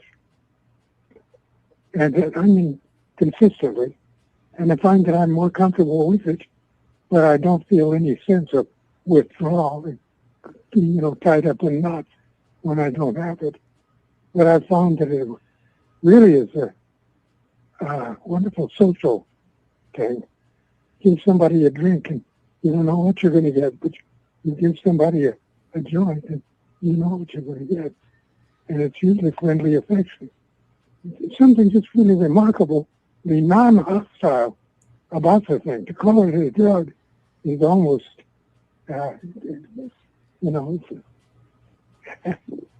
So anyway, I joined with Jack and Captain Eddie there, and we went to all manner of places, including Portland, Oregon, where we attended a session of Normal to try and find out ways to jumpstart them into taking a greater role, in this legalization attempt we were trying to spark. And so we could really a little bit of furor. I remember ending one diatribe with a statement, I'm going to prove that I know what's going on. I want to sit down now, and I'm not going to say anything else. And everybody laughed like hell. And but it was quite a moment when I felt like really beginning to be in somewhat of a leadership position, along with Jack and Captain Ed, in this movement. And it felt also good to me that the people I was meeting were cool, the activities they were behaving, everything was cool. But from my standpoint of social, friendly, intelligent, intellectual, nothing will get you into a deep, serious conversation as good as some good pot. Right, that's very true. George, I wanted to also go into, of course, the body of work that you have done in your life. And so when did you realize that you wanted to be a writer? I mean, according to what I found on IMDb, you were hanging around with these science fiction writers as a friend. Is that how it went? And then you decided to do it, or what gravitated you to do what you do? I was attracted to people who were fans, because I was a fan. I'd read the both magazines, and I knew the names of all the writers, and I lusted to meet A.E. Van Vogt, which I did, whom I considered the greatest living fantasy writer, at the time. And then I started to hang out with Charles Beaumont and Richard Matheson, William F. Nolan, Jerry Soule, and a whole host of people who were writers. And they had written books. Jerry had written The Haploids, which is a real ancient classic of science fiction. So anyway, that was why I started hanging around with the literary crowd that I met, because I knew of them and we shared the same heroes. If I named a writer, I could get any one of them to do 5 minutes on that writer. So for me it was really great reinforcement that I wasn't alone, to meet these fellows and realize that they were fairly passionate about trying to make a living without having a job the same way I was, and remarkably open. I am so astonished continually by William F. Nolan's grasp of the world, his memory, his files, his history, his ambitions, this man's spirit, everything about the guy glows. Okay, so we got to move it along here. Let's go past this part. Here we go. Slick magazine. Goes in about right there. People like William F. or Charles Beaumont. I was also studying them on how to be, because each one of them was at the top of their game, being a young writer, succeeding, selling stories to Playboy and other popular culture folks, of Slick magazine, so that there was a real sense of they were creating a general acceptance for sci-fi amongst intelligent people, whereas before it had seemingly been confined to an interest in geeks, like the celebrated Forrest J. Ackerman, who had the greatest collection of sci-fi literature, who in fact coined the words sci-fi. So I spent an awful lot of my time in the presence of people like Forrest J. and Charles Beaumont and A.E. Van Vogt, just to name 3 of the great heroes that I've met. I met Philip K. Dick. I did because I love Philip K. Dick. And almost immediately that writer would appear, and in my life. So like I was, for a minute I found out something about somebody, Robert Silverberg. Hey, he's noticeable. My God, you're meeting Robert.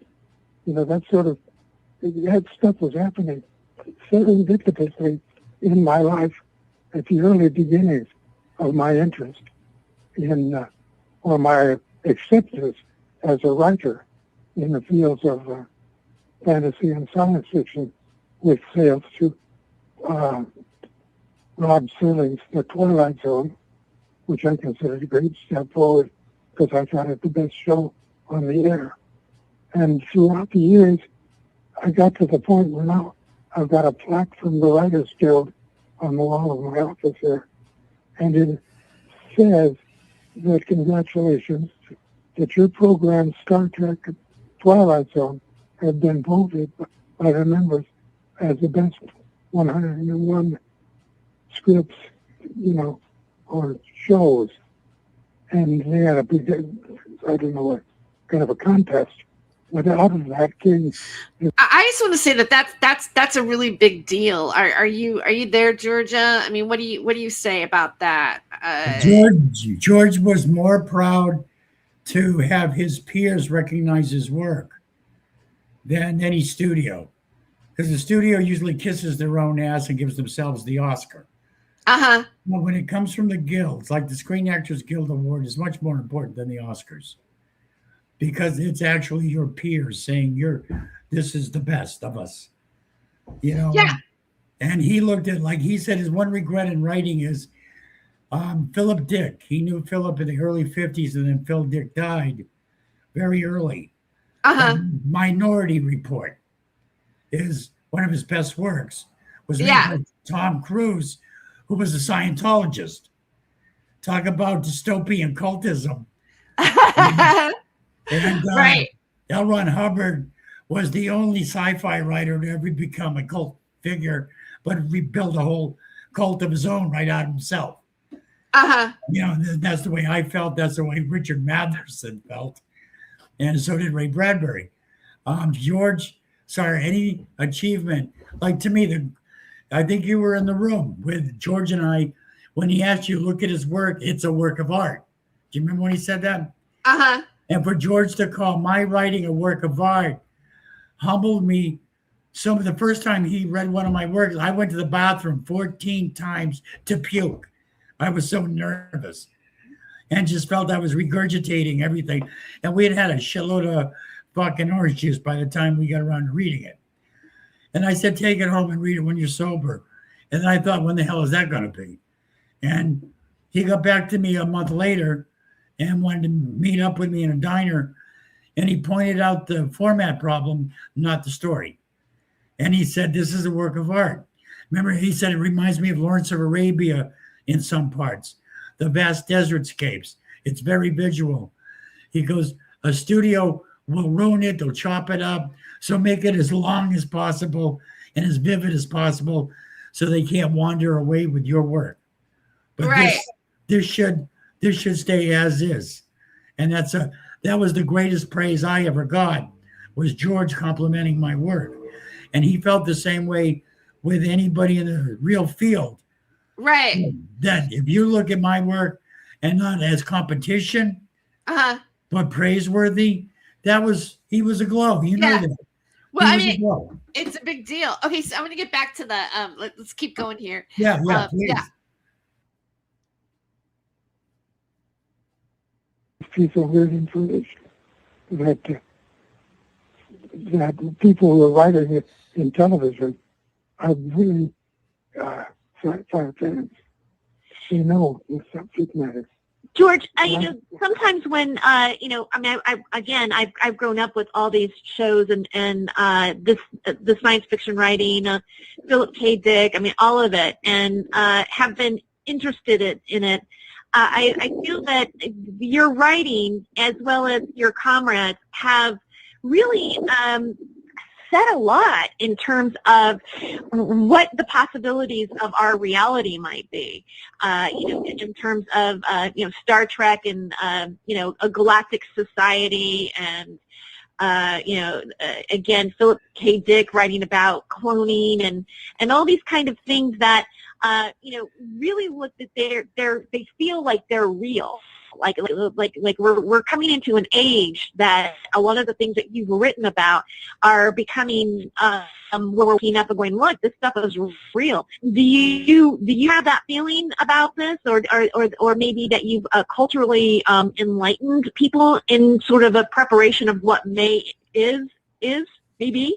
That was an awkward way of saying it, but It's been electric, that growing sense of the mysterious in life, Life was a pretty mundane affair when I was growing up. You could talk all you want philosophically, but they were more interested in the ham sandwich.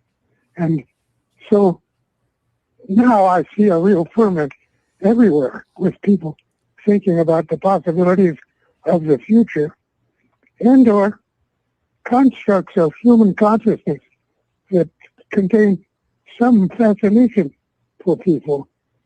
And most of it is mystery and magic and the unlimited potential realities it could be. I'm reading sci-fi science fiction stories that I really consider new.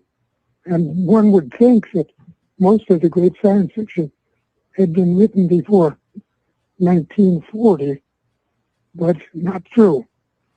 There's a great ferment of thinking going on as people realize how unimaginably small things are and how unimaginably big things are. Just the concept of a nebula. God, that's a frightening thing. We see it as a huge thing, but we're also at it from a distance. able to look at it as a shape. So anyway, I try to ramble on about my easily excited imagination as I look at the material we've got to work with in the universe at large. There's going to be some really, really rapid changes in things in general. People, for example, I think, are getting tired of killing cows. That's such a gross business. Just herding them together, turning them into McMuffins, you know. It's anyway. I see growing interest on the part of people in things like vegetarian living. The idea of maybe not eating the animals, and maybe that would provide for some greater harmony. I'm getting a strange feedback here. Can you hear me? Yes, I can hear you just fine. Yeah, me too. Yeah. Were you a believer in UFOs yourself? Have you ever seen a phenomenon? Did you witness yourself? Is he still with us? Yeah, okay. I'm ready to talk. I'd like to have that last question explained to me. I'm getting a terrible oversight. I was wondering if you had ever, I've had lots of UFO friends that have seen things. I met a lady who actually felt she was beamed up into a ship and had radiation across the fender of her car. Her and her friend were taken up in a car. And because my friend Gene Marvin did a show in Las Vegas about UFOs, and I found it, of course, very fascinating because it was common conversation in my house when I was a little girl.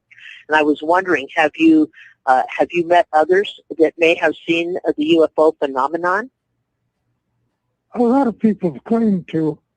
I've seen lights in the sky, but I always figured it was a weather balloon or a traveling jet or something.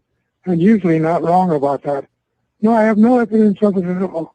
But I do believe in aliens. And I think that there may be among us people from other cultures, other realities. We're living in a real, strangely odd world. Everything about it turns out to be mysterious. You know, why is water wet? You take these two dry chemicals, you know, hydrogen and oxygen, and you put them together, and they're wet. Where does that come from? That's just, they have explanations, but nothing holds any water for me. I consider it all magic. I'm delighted to be a part of it. A lot of the magic is just thought, because if you come up with a new idea, you won't be surprised to find everybody doing it before very long, even though you don't particularly broadcast it. Because I've watched concepts and ideas, convictions that I see growing inside of me, growing inside of plenty of other people too. It's always a shock to me to find out how many, in quotes, family members I have, you know, in odd places. When you mention family members, are you referring to people that are somewhat tapped into the same sort of? Yeah, I'm not talking about blood there. Yeah. I'm talking about more an emotional sense that we share a kind of a brotherhood or a sisterhood of concern about the same things, so that we form a kind of a family of thought. And that particular family of thought, you find it among a lot of people. You know, I'll give you an idea how weird it is. Nudism, just being naked. What a taboo that was when I was a boy. Now, to see people of the opposite sex without their clothes on isn't utterly remarkable. You know, and so things change. And with it comes everybody's perception of what's happening. Most of us are living in a fantasy land. The world isn't at all like we think it is. The people in charge are not the people you want to have in charge. The decisions are being made without data. The world is in a chaos, and yet it keeps tumbling along. And it'd be really wonderful to watch it when it becomes coherent. when people share the same ideas about things. A lot of it, you see it in the family. You see, some families are very dysfunctional. They're more like hostile enemies to each other rather than the words you might think of when you hear the word family. But we're still at the beginning of the 21st century here. You know, we got a long way to go. I'm surprised how harmonious things are on the street when I just go out of my house and walk to the market, and I'm thinking, these people have every reason to be hostile toward each other, you know, but they're not. There's a harmony here, a peace that passes day by day on my street, which is a kind of a miracle because it's not enforced, and you know, there's no hostile policeman walking the streets. But God, what harmony! And I think that we're not really in much trouble if we just stop thinking of, well, like rules. It's like, it would be good if you kept it right on the street because it would facilitate movement of traffic. But it's not a law. You're not going to go to jail because you walk the other way. I don't know, I'm rambling, but I'm trying to make, you know, we have a remarkable amount of liberty and freedom, mainly because there's so many of us. It's very hard for enforcement of whatever form of enforcement we elect. It just has no real grasp over what's going on. And so I think the result of the peace, the reasons behind the peace is, well, I wax too philosophical. My thoughts outrunning. I think you're too philosophical. I feel that what you're saying is remarkable, and the words have fallen on my ears well, and it's good to hear that your perception of what you think is in the world. I agree with you. I feel that there are people in power that are just should not be in power, and it's very obvious that something is not right. And there are a lot of people that still don't seem to see that yet, or they haven't really awoken to it at this point in time. But there are those of us who do see it, and yet you're still saying that people amongst themselves are harmonious, that we as a collective we're together, and when you walk down the street, most people are wanting to live peaceful lives and smile at their neighbor and not have any craziness going on. And so it's nice to hear that you, of all, are living in a harmonious reality. And then it makes you wonder if it's because of you and that's what your surrounding is. And for somebody else who maybe isn't in that same space would be living a different reality. I'm certain that's true. It's what you perceive, is what you think is going on. Because that's the large question of what really is going on here. There are a lot of question marks right in my mind that makes me think of, almost like comic books, drama. Because, I thought you expressed it very well as you were talking about this general pacifism that seems to be out there, a sense of people respecting each other's ideas and space. And yet, I see this guy being tolerated because he used a racial slur, So words, sticks and stones, but words will never hurt me. And people only reveal their ignorance or their prejudices or their limitations by their choice of what they think is humorous. But the idea of rules and laws about it, it's so monkey see, monkey do, so reflexive. And there's no thought going on in the vox populi out there.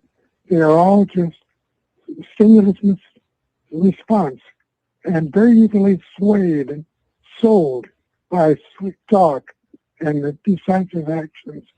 And it takes them a while to get shook up enough to wake up and then they're formidable. They can become the great pacifier. They hold society together. They push it along and make it go forward. See, our bad intention was money. We only have to do things for money because that's tied to food, to eating, to having a place that's warm to sleep in. All that stuff is all linked together with money. And then we have to sell our freedom, our liberty, the only thing we have in life, which is our time. We have to give up our time in order to get food for the table. And all of that is so pernicious, but built in. As long as you get this idea that we have an economic society here, and that the goods and services will be controlled by those who have the money, and money being such an abstraction and an artificial thing, and we could banish money and go to the credit system and whatever that might be, and we have a tremendous amount of flexibility, and yet we cling to all these old habit patterns, and it's difficult even for a knowing person to escape collaborating with the world and the evils that are in the world. But somehow there are those among us that don't care about that. They don't make their actions based upon the profit, but they base their actions based upon their concept of right and wrong, useful and non-useful, human and inhuman, all the different judgments we can place on things. And those persons who follow their heart, I think, are truly living their lives more than those who are driven by money. But it's very difficult to get away from being driven by money because we run a capitalist, they call it, system. And as long as there's capitalism, there is profit and loss. There's those that call the shots, and those that jump to do as they're bid. And all of this because it's all tied to food and drink, which is life itself.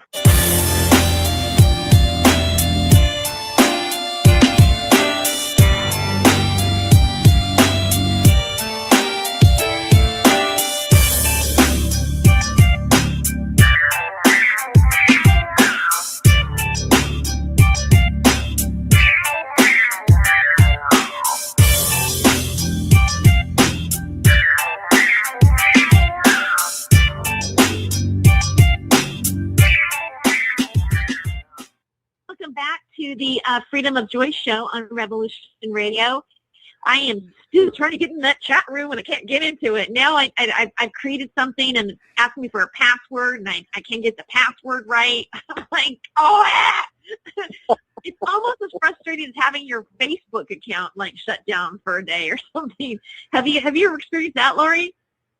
No, not yet. Oh, but yeah. I'm not surprised. Luckily, I believe in the powers of the human spirit, and I will persevere. Yeah, I mean, well, definitely. And I'm definitely going to persevere. I know we'll be back in the chat room again someday. Someday I'll be back in the chat. Oh, okay. Just want to let everybody out there know. Okay, I'm going to skip it a little bit ahead here. That chat room problem I had. Okay, 104.32 is where we start back at, I think. Here we go. About right here. It's a little early, but whatever. We'll get there. That's true. My own feeling is I tend to go along with my own, reality experience and all of that. I can think of a positive, or let's say a negative. Smoking in general is those hot gases mess up the cilia, little growths on your throat, and helps, clear the passage to the lungs. Uh-huh. And that can get messed up with that hot gas very quickly, And so that's a negative. And so I think people should be warned. There are other negatives. I think here's a positive that I've experienced. I'm a thinker and a planner. and I think of something to do, or I think of some new thing that might work. And it's a wonderful thought, and I develop it, and I think about it, but I don't write it down. I don't do it. I know how to do it. I tell myself, hell, if you just did this, George, then you could do this and this and this. And I try to persuade myself. Then I smoke some pot. I get loaded. I stop vacillating. I reach for a pencil or a typewriter or a brush, and I go right to work, and I'll do it for hours and hours and hours. And it's like an ignition switch has been thrown from, I think it's a good idea, to I'll do it. And the sense of, well, it's a hell of a lot of work, to I can knock that off in an afternoon. The kind of thinking. I've noticed that with myself. So I treasure pot because it is a good impeller toward action.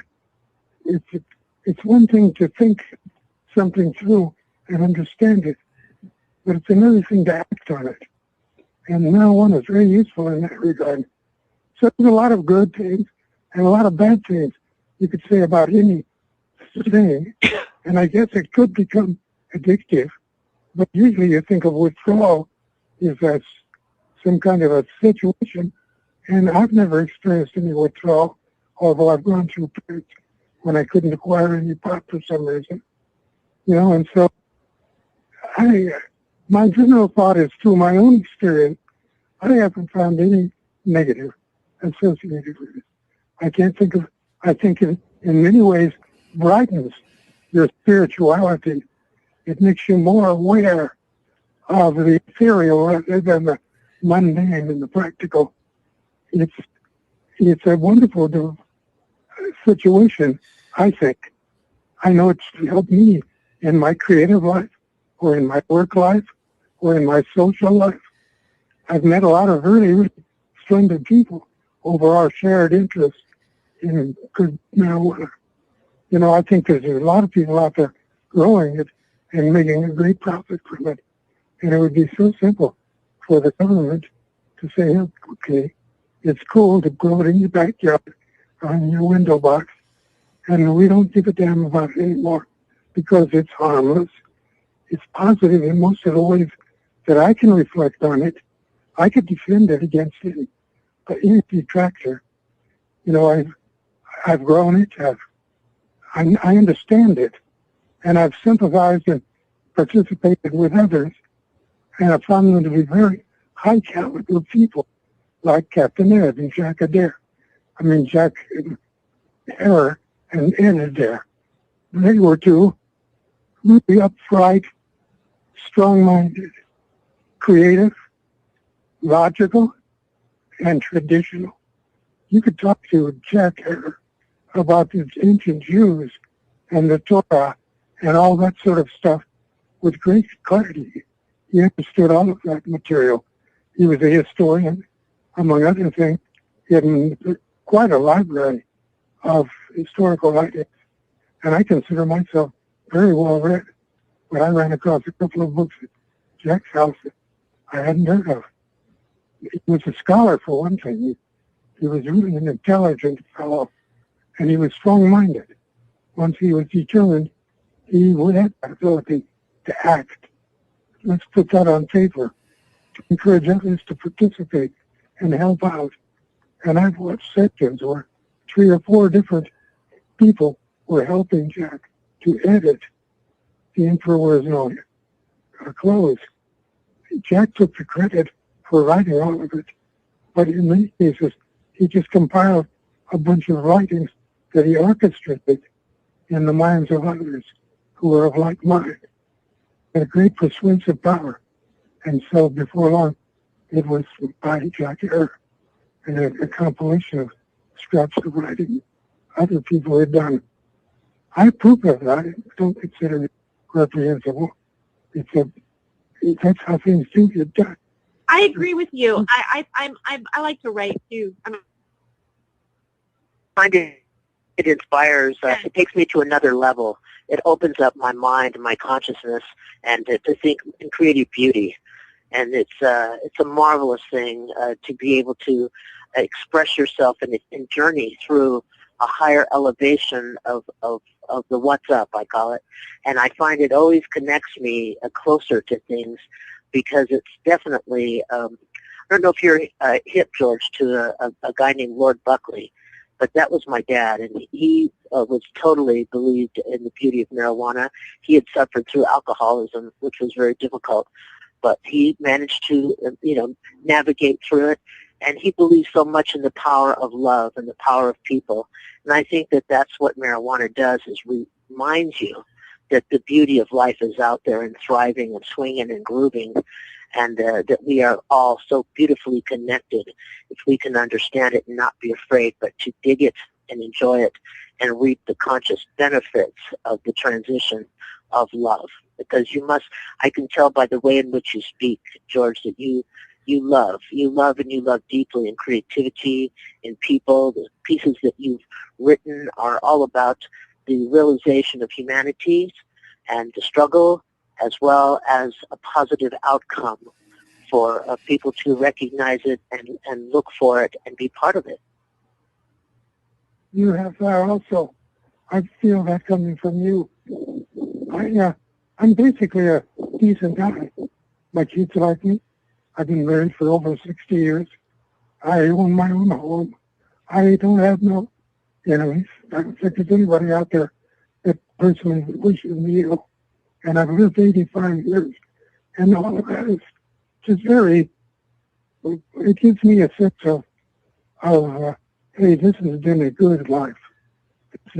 I've met powerful, strong, people. I've measured up in my way to their way, and I feel like I've lived a very successful life. My kids, both very intelligent. My wife still loves me with her heart. I think my main job in life is just to keep her happy, to make her happy if I can, but to keep her happy, And if I just do that and I don't accomplish anything else, I will have done a good thing. And that's all reflected in what you're saying about love is really the answer. Jesus had it right. And to love one another. Why? Animosity just taps your energy. I could go on this way, but I certainly do believe that there's love in the air. Very little hostility is happening, in terms of Mother Nature. To me, anyway, I look around and I'm living in an idyllic world. It's like it's been manufactured special for me, and there's sunlight in the air. Oh, it's just beautiful to hear. I would like to ask you a question about some of the pieces that you have written, specifically Logan's Run. Is it a metaphor for your view on something in our society? I believe you wrote that book with William F. Nolan, correct? Right. And we have been having meetings about writing sequels to the book. We're trying to find a way to continue the book so that we work it separately. But it's turned out that both of us bring different aspects of thinking about the technological future and how it can be deadening to the spirit, because this is really basically a man running from trying to destroy, if necessary, that future reality, because for him it's bad news. So the idea of life itself and the government taking upon itself the right to say, okay, we'll give you a chance to live 60 years, but at the end of that 60 years, it doesn't matter if you're in the other party. There's a problem with population, and so you'll be killed painlessly. You'll drink a set tablet. That'll be that. And that's the world that develops. And Bill and I kept thinking about that idea with a death at a specified age. I once talked with a writer named Edward Hibbs. And he was one of the Hollywood 10. He was one of those writers that was singled out during the McCarthy years. And he lost his employment, and so he did a lot of things under the table for other people. But he lost his ability to brag about his work because his name was deadly in Hollywood for many years.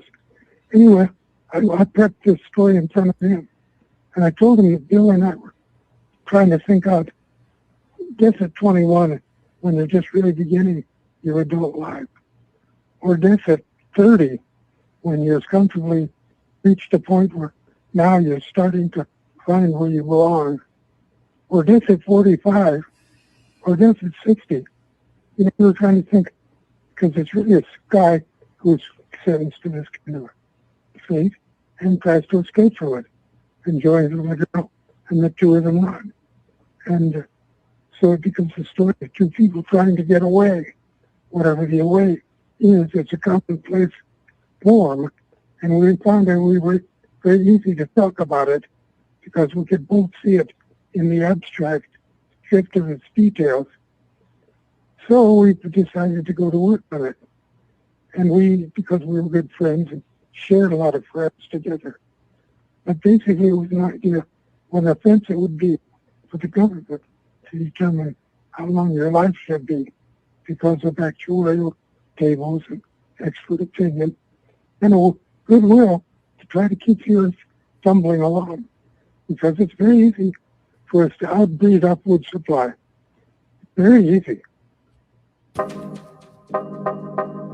Okay, so I'm going to skip up to here. I hope you're enjoying this as much as I am. I know, like, for this stream, hasn't had a whole lot of people's. This is a different kind of show than I've done on Not My Rabbit Hole, but this is the kind of content I really want to talk about and share. So here we go. We're going to finish up here.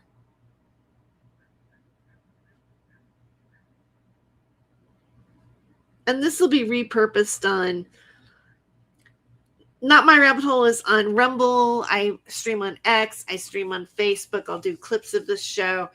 And it'll also be up on the Spotify channel because I have Not My Rabbit Hole with Tere Joyce on Spotify. So this is like the Time for Hemp. I used to have a show on Time for Hemp. And obviously I must have replayed this, or maybe I double stream this particular interview. I might have done that too. Here we go. On the back of the Twilight Zone. And the pilot story that shows it is one of Charles Beaumont's shortest pieces of fiction.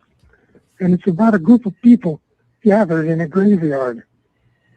And they're reporting to each other. One is up north, one down south. No, there's none there. No, there's none there. No, it's as desolate as can be. And we realize at last that they're a bunch of vampires, and they're talking about humans, and there are no more humans. And apparently, they've out-eaten their food supply. And so now they're in the graveyard, ready to get back in the coffins and wait until man could return to the planet, because right now they have no reality. Anyway, it's a scary little story.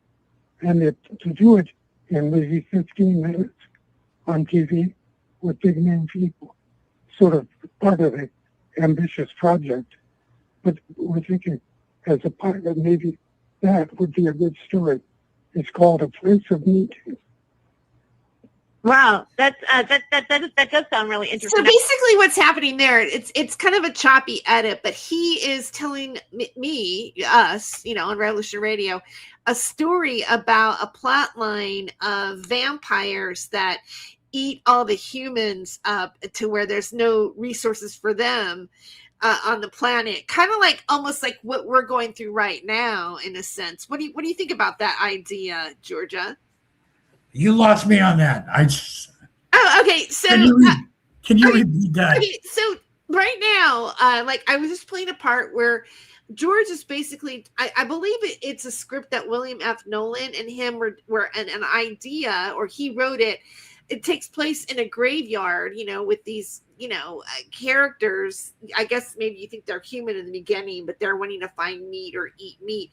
Basically, they're ghouls. No, they're vampires that ran out of humans. They ate all the humans, and they're like, so now their food source is like, we're almost gone. So what are they going to eat? It's like vampires with us being the dying food. Like, let's say we ate up all the cows, right? Yeah. I mean, or they don't want us to eat cows anymore. They want us to eat bugs. It's kind of like that concept from the vampire point of view. It's like Daybreak with Ethan Hawke. It's where they try to find a blood substitute. Or like Ultraviolet. Yeah. It's about vampires. People don't realize that it's not about Mila Jovovich being a superhero. It's a vampire story. Right. And there's a Hitchcock. I think it's Hitchcock. No, it's the what is that? This the original Tales of the Crypt was oh my God, I'm drawing a blank. Boris Karloff. Boris Karloff's horror. There was Hitchcock and Karloff had his horror show. Yeah. And he did a thing called The Family Verdelak about a family of vampires. And he George had talked to him before about submitting that script, that ideology early in his career. And he said it's too much for people to think that they'd be wiped out by demons, and would be, he goes, it'd be too difficult to do in one of his serials. But that's a brilliant thing for a full-length motion picture. And people have done versions of that. Not a writer doesn't always sell what he writes, and he doesn't always get to what he needs to write.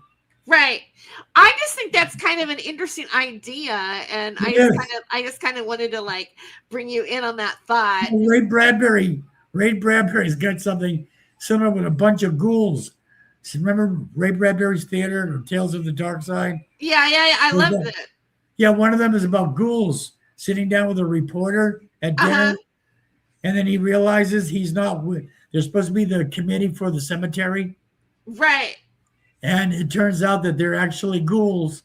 And what's on the menu is the reporter. Oh, no, I forgot that one. You remember that? Because they already ate everything that's in the cemetery. Yeah. Okay, so it's pretty much the same thing. Yeah. I think Ray had something to do with it because Ray was gloating that he got a royalty check. So... Oh, okay. All right. So, I'm going to go ahead and I'm going to play a little bit more of this. Yeah. So I just want to get your thoughts on that. Thank you. No, George. I would love to. It's a story that people, how do I put it? People try to attempt those kind of stories and they get lost because they don't know how to end them. And I think Ray and George have always been able to find a closure that satisfies people. But does do the effect of, I need to hear the rest of a new story, but about them. Like, what's their next step? Right. That's the problem George has with closing. Like, this, if you got a deadline and you're rushed, where do you edit? Self-editing is one of George's hardest things to do because his stories draw you in. And he'll sit there and he'll hand you a 90-page script, but he'll tell you 1,200 pages. You know this. And he'll bring them along too to show. Anyways, let's go back to your. Oh, okay, yeah. Here we go. See it, watch it. I like the premise a lot, and really not too far off reality. It could be happening down the street, except that for one reason or another, the rules have changed. I love fantasy for that very reason, because it's not flimsy. It's got to be made up of solid information, even though it may be talking about frogs.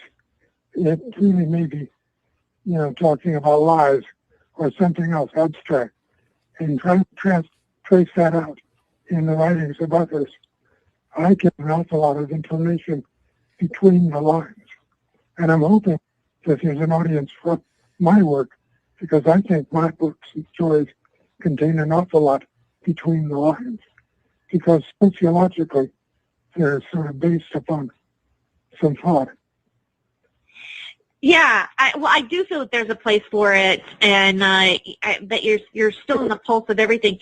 You've just got so much creativity in you. It seems like you never stop going. The thoughts and the ideas and the concepts. And have you ever had a moment where you felt you had a writer's block, where the creativity wasn't flowing so wonderful for you? I always have a writer's block. It's easy to talk. It's easy to dream. I love convincing other people. I get a great pleasure out of explaining anything. Give me the problem of explaining it, breaking it down so anybody could understand it, and I'm very good at that. I know what my talents are. But I'm basically a curious person.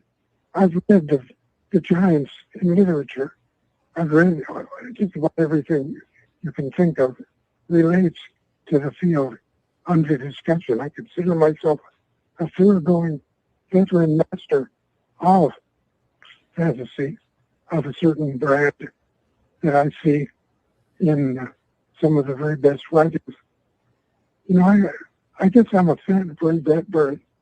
I wished at one time that I was him, because I'd read some story of his, I think, Kaleidoscope, and I found myself just completely broken up by the clarity and simplicity, and yet the truth in this totally made up, unreal.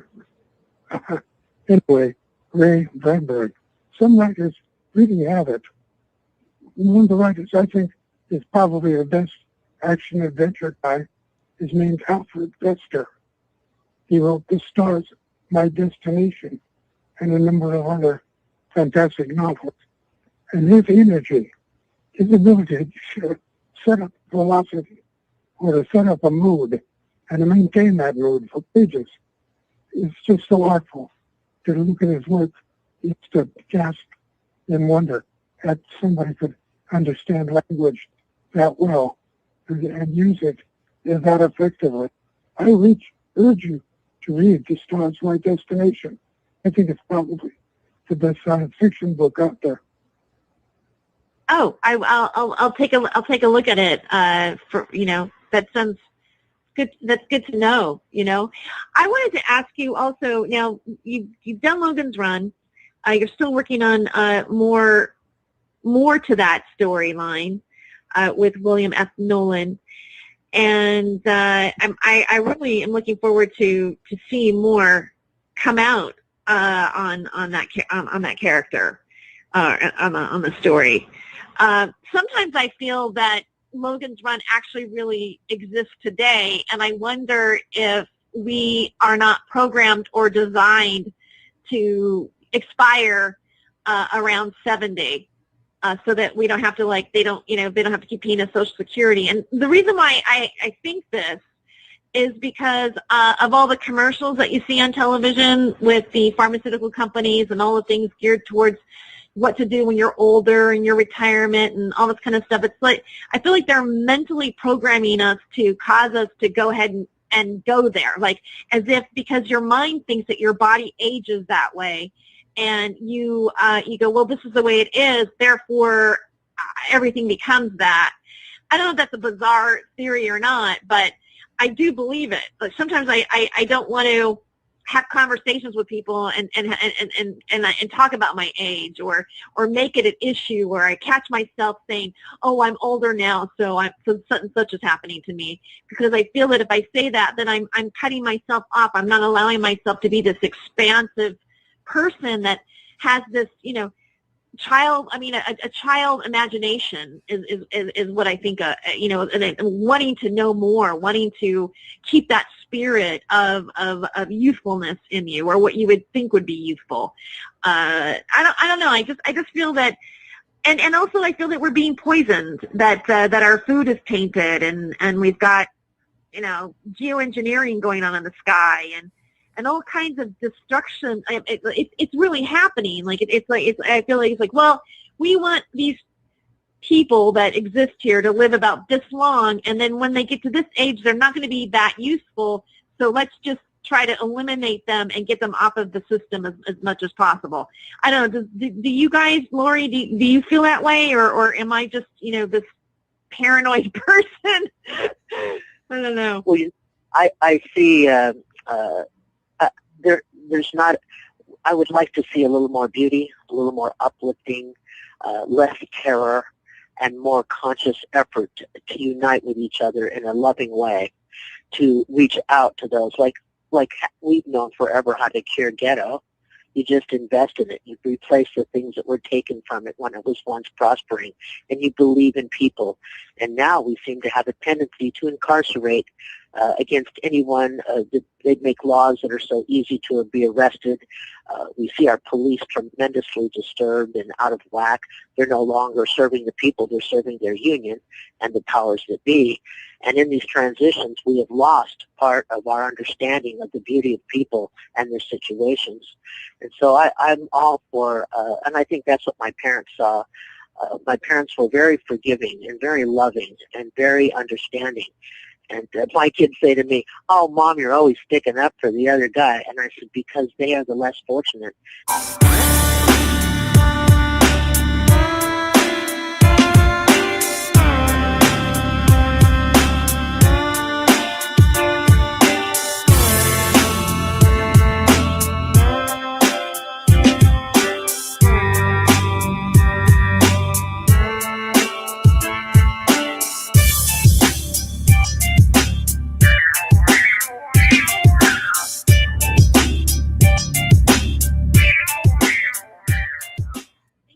Into the show with me is George Clayton Johnson and Lori Buckley.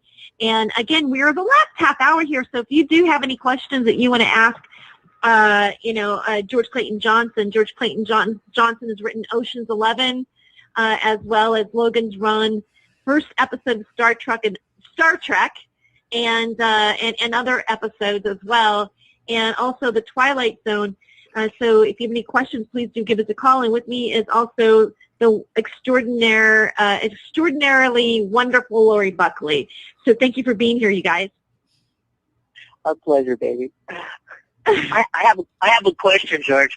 Ocean's 11 has been one of my favorite movies of all time, and I used to think it was just about because I love Las Vegas, and I do. I love the people there, and they have to deal with so much, but yet they're so beautiful. And what I was wondering now as we were talking is that the one thing I noticed about Oceans was its deep dedication of the soldiers, that how they band together, even for a precarious plot. But what is it that drove you to create that vision of the soldiers coming back together to make their something that would set them all free to do what they wanted? What got you started in that thinking? Well, the team effort, where you have to trust the other person to know his game. And then this wasn't the first, in quotes, caper film. Just a lot of them were one person would have this skill, another person another skill. So we started looking at the skills that you have in the Army. Like, here's a guy with skills with explosives, because that's a military thing. And so how could a person who's an expert at that combine with a guy who's an expert at that, with another one who is an expert at that? And all of them got to be on the same wavelength and have almost the same value systems. They almost have to have known each other for a long time in order to put themselves in that kind of stress jeopardy, with strangers. So that also sort of came together as just my wanting to write, to be a writer. Because at the time, I was a draftsman designing wind tunnels for United States Steel. And in fact, I made one of the first comprehensive drawings of what came to be known as the transonic cart, which was a device that you put inside a wind tunnel and put a model of an airplane on it and then rushed winds past it at hundreds of miles an hour to see what winds made it deflate or yaw or pitch or buck or break, and they needed a device for that. And there's the transonic card. And so anyway, as a draftsman, design draftsman, and a very practiced cartographer, that was like the beginning of my existence. I wanted to be a writer, but I had all these other background skills. And trying to put all that together with the idea of creating a team that could do it and a bunch of ex-soldiers. But what ignited it for me was one night when I was talking with Jack Russell, who helped me to write it by being a good listener as I just paced around and tried to think stuff up. And he said, he and his friend were sitting in the car eating a sandwich outside of a Safeway store. And from where they were, they could look through a window and they could see the safe, the company's store safe. And so they would thought how hard would it be to climb through that window to get at that safe, probably not even locked. And Jack said to me, if I were to steal something, I'd do it in Las Vegas because it's the only town in the world where they do business with money. And he was thinking of checks and certificates, and there's very little real cash almost anywhere, even in the grocery store. It's quickly replaced with paper. And I thought about that, where there's real cash, and you could take pounds and pounds of it and put it inside of a rucksack and a backpack, and then you could walk with it, and it's up to 30 miles at night with up to 80 pounds of a burden, if that's what you wanted to do, because people have done it. And part of what generated this also was a story I had heard. I think I must have heard it from this, but it was about the 82nd Airborne. I think that was it. And it had to do with Anzio and Italy and battles that led up to the Battle of the Bulge. And Jack was talking about, at that time, it seemed that there had been a radar station up in the Alps above Italy, and that the Germans had invented this new thing, radar. And with this instrument, they were able to see airplanes coming from Africa, North Africa, across the Mediterranean, across Italy, to strike into Germany, which was when they started to bomb Berlin. So these people had ingeniously worked it out so that by the time the bombers got there, everybody was in bomb shelters because there was a good warning system. And so the Allies apparently wanted this radar thing, and so they sent a squad of troopers out of the sky into this alpine village where they broke down and packed up the radar equipment and put it into backpacks and then walked down the side of the Alps back down into Italy, to pull this caper off, which was part of World War II.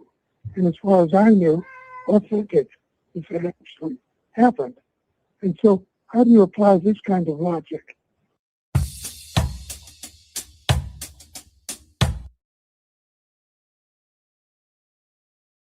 I'm going to have to feed the cat soon. He's like, because this is like his feeding time. He's like jumping up here, and I'm not done yet. So let me move this along here. We're not done, but we're almost done. And hold on. There we go. Where are we here? Oh, wait. I went too far. Okay, it's about right here. All right, here we go. buzz is all about. It's time for hemp. It's time for hemp. 2 backpacks full of money, real money. $50 bills, $20 bills, $1 bills, packed in it. But it's all in yen behind the man in the bank. The words fail me here. But this idea, if you could do that, pick up a burden and then walk miles, 30 miles at a clip, before you rest it again, and another 30 miles, and another. And it takes a number of days to walk down with your prize to back to your forces, back to Italy.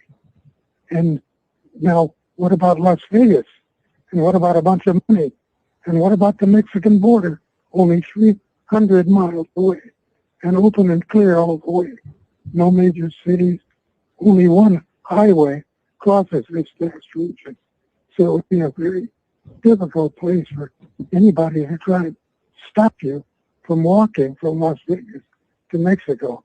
And we pictured it as a real hard-boiled, these guys are all friends, they're tough, these shot people, and now they're determined to pull off a robbery without any weapons. So even if they get caught, it'll be a short sentence. And then they do it in my little scenario as I'm working it out. But a lot of it is based upon distortions of stuff that had already taken place. And much of it was changed from my initial draft to the way through people like Sinatra and others to the screen. Because a lot of stuff gets changed and altered. And what's molded in one script is not even mentioned in another script. And it depends on the writer. And Ocean's 11 went through 6 rewrites from my original script before it hit the screen. And it had turned into a bunch of guys with their hands in their pockets walking through a very casual robbery. And they're, in its own way, quite remarkably fresh, but in other ways completely opposite of this hard-boiled, grim, painful operation which these fellows in the story, the original story, undertake. So as you see, that's true of, I guess, all Hollywood. Most creativity is that there's more than one draft. And you design the show for Rock Hudson, and then you can't get Rock Hudson. And so now you got to make sure that it works for Brad Pitt. And there's a lot of subtlety involved in trying to make decisions about how people talk and what they say and the things they're capable of in a dramatic story. I learned a lot from my experience of watching my original screenplay get transferred into a Rat Pack paper. Interesting. That's are you happy with how do you feel about that? Has there been a time where? Well, no, I'm so triumphant because it gave me a step up in my profession. It gave me exposure. A lot of people saw it. A lot of people thought it was dumb, but I could always explain why what I had thought was so much more clever. And so I don't know, it's all a game of public relations. And the fact that I made very little money off of that entire transaction itself shaped my later life and gave me a great deal of what I guess you call street cred, where now he's somebody, Frank Sinatra's working on his latest picture. Great. I want to ask you about Star Trek, too. I know that we've only got about a little bit less than 15 minutes left of the show. And how did that originally all come about for you? I was invited along with about a dozen others as representative of the best of people who could possibly do the show. And I found myself in a screening room with lots of seats and lots of people. And we watched this episode of Star Trek called Where No Man Has Gone Before. And by that time, even the cast members were somewhat different. And they finally ended up in the version that got to the screen. But I saw this pilot, and I saw a lot of the biggest names in Hollywood writers in that room. And I came to understand later that most of them just didn't know what the hell was going on and couldn't think in those kind of terms. But for me, it was duck soup. I had a 20 plus the minute I got through seeing the show because it seemed so mindless in one way. And there was another aspect to it, which was in the show is William Shatner. Well, William Shatner is also the star of a movie called The Intruder, which is based on a novel by Charles Beaumont, who was my very close friend. So that when Charles and Roger Corman decided to make a movie out of The Intruder, William F. Nolan, myself, and a number of other people we knew very well, like O.C. Rich and Beaumont himself, found ourselves in Charleston, North Carolina. And we were playing people who were in this movie, playing this story, and the guy who was playing the lead was William Shatner. So on location as part of the cast, with no real connection in his mind with me as a writer of the Twilight Zone program and other things. So I got to meet him in a way where it's completely in hiding. He didn't know who I was. And so I participated in making the movie with him. And when I found out that he was starring in the Star Trek, I was very pleased because I thought him a very, very excellent choice. And so I ended up contriving stories and discussing them with Gene Roddenberry. And Roddenberry, his basic credit was Wanted Dead or Alive that I had seen. And it's an excellent piece of work, but it's a cowboy story. And so I had no knowledge of being in the world of science fiction. And I considered it somewhat naive when it came to understanding that world as I talked back and forth with it and explored the idea of me writing an episode. And along the way, I thought up this story of a shape-changing creature, a chameleon, kind of a power that aliens might have, and Jay liked it. So I was put on assignment. And at that time, I met a number of people, like John D.F. Black was one of the writers, D.C. Fontana, another, David Gerald, another. And so I met most of the people who were writing for Star Trek. And I was surprised because among that crowd was Richard Matheson and Robert Bloch and any number of well-established science fiction authors. So anyway, there I was, lining up with these people to write an episode of it, which became Fan Trap. I discussed it with Gina, told him what I thought the story should be. He agreed with me. I wrote it.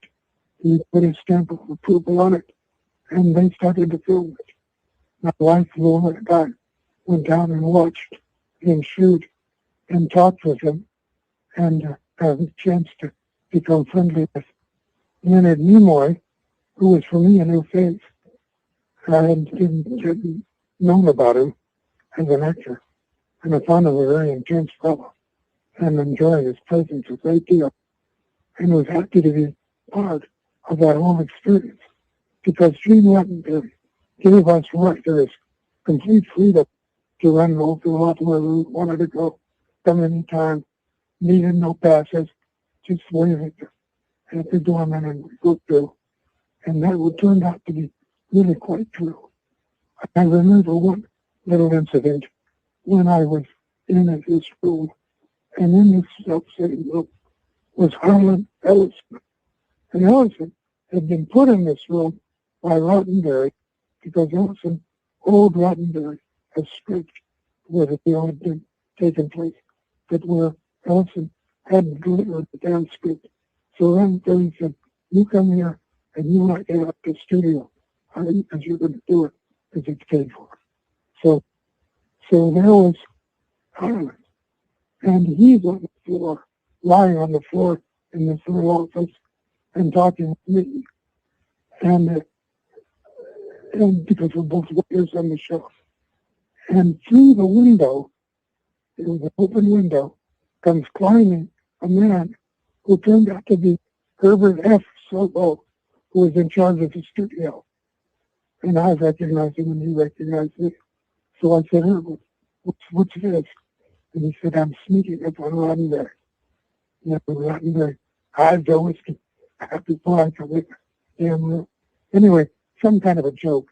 And then he went out to go away and approached Roddenberry's office from a completely different direction than the front entrance.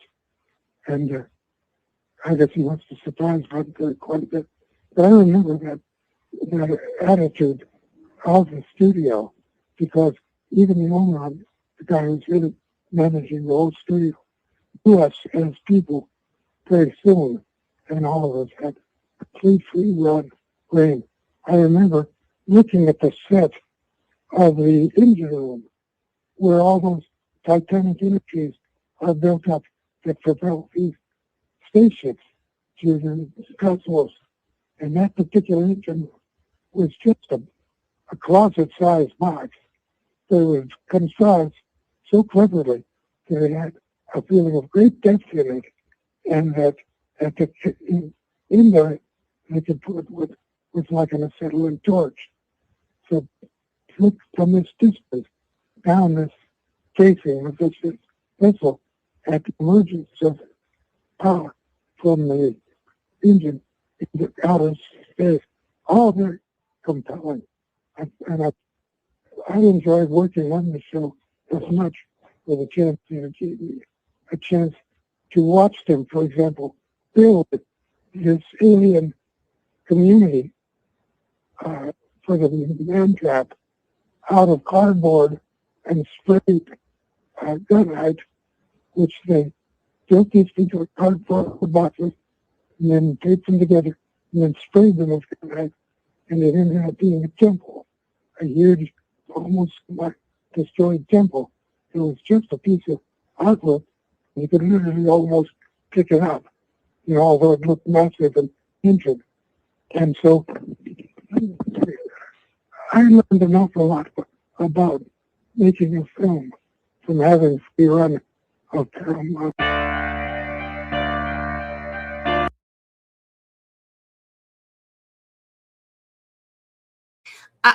That's pretty much the whole the interview there, and like I said, it's got some spotty edits in it, but and maybe like his voice isn't as strong in some places, and so I wanted to play it. I might actually write an article, like a Q&A of like the questions and the answers in this too, a little bit, because I mean, he said a lot of things that, I don't know, it really moved me. And, listening to it 12 years later, it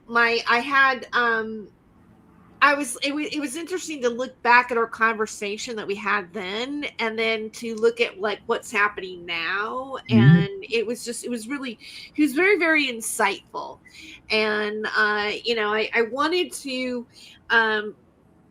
revisit this interview and kind of recap his life, and so I really want to thank you for being here today and contributing with that. Thank you.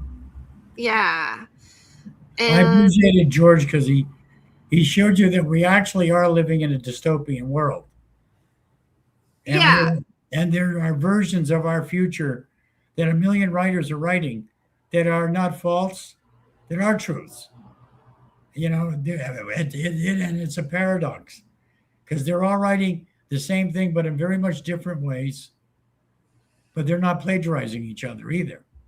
Yeah. That's how dystopian, and people say, oh, our world is this and this. if you want to keep smelling buttercups, smell buttercups. But if you want to let you know there's Roundup on it, I think you'd think twice. And we're in a world with Roundup on it right now. Right. Yeah. And what he says, that's the whole point of what we said earlier with Emmett Till. You can write the truth, nobody will listen to you. You can write a book and no one's going to read it. Until you make it a movie or a song, nobody stops and listens because their attention span is 2 minutes. Right. Yeah, I know. And even like looking back 12 years, like that interview was 12 years ago, we don't have the same attention span. Like I'm going to do clips out of this because everybody wants everything in like nuggets. Give me nuggets. We're all like, it's going really fast and we need to get it in like a minute and 20 seconds, basically. This is a word bite nation. Yeah. There was back in the Gestalt and early days, they used to say if you worked in a gig environment, you were manic depressive, jumping from job to job to job. Our whole culture is now a gig environment. So the whole planet is manic. I believe that, and George wrote that manic mentality of ours. And that's why people would stop and why he sticks out more than others. Uh-huh. Do you realize we lost him, Ray Bradbury, and Richard Matheson all within 3 years of each other? I didn't realize that. Yeah, 2012, Richard died. 2000, I think 13 or 14, Ray died. And then George, a couple of years after Ray. Just bounced. And those are, like I said, that only left Stephen King. And Stephen King, people fall back on him so much. But he's not always happy with they redid it. But it is just as scary today, even more modifying, like George said, in today's world. Well, today's world gets more and more provocative through progression. And that's exactly what he wrote. And you become provocatively ignorant to the past. That's why you keep repeating it. And George would sit down and see this and go, no, that's happening now. When people would say, oh, I got a book. He goes, you should write it, but make it flamboyant, make it jump off the page, make people chase for the answer in the end. Uh-huh. You can't sit down and take everything in word bites because you'll never have a full story. Right. Well, again, we're talking about like different mediums and stuff like that. Yeah. Look, today everybody writes for a word bite. Yeah. That's why you see so many. Not novels. You still have to read. No, they're not even relying on novels anymore to make movies. They're going for comic books. DC owns the movie industry now. Of all the sci-fi writers out there, Stan Lee has more airtime than any of them. Yeah. And no one would ever take Stan Lee serious because he put Spider-Man in the 1970s and stuff like that. Those were not the best sci-fi representations, but America was happy with that kind of ignorance. We wanted a simple, boiled down. We want a boiled egg. We don't want scrambled, fried, or poached. And George gives you poached, scrambled, fried. He's like the Waffle Hut of sci-fi. You go in, and you've got a three-eyed chef with a three-armed alien telling you your own history, and you're not getting it. Well, he was definitely a pop culture and literary icon and a modern time thinker. And again, I want to thank you for being on the show. I am almost at 3 hours, and I don't normally run this long, but I just wanted to encompass everything today, so it went long. I want to thank all the people that popped in and out and watched this, and those of you who may watch this later, because I have a feeling this is going to get some repeat watches in the future, because it's all about the future and time doesn't really exist and whatever, and everything is happening simultaneously all at once. But whatever, wherever you do find this, please like and share, tell your friends, and keep the spirits up. Think about love, think about the hemp plant, and think about how we've had some really great writers in this time continuum. And if you want to see watch Supergirl. She's the girl next door that tells the truth and sees the truth in people, not just the goodness. Okay, and watch Supergirl. Yeah, Until next.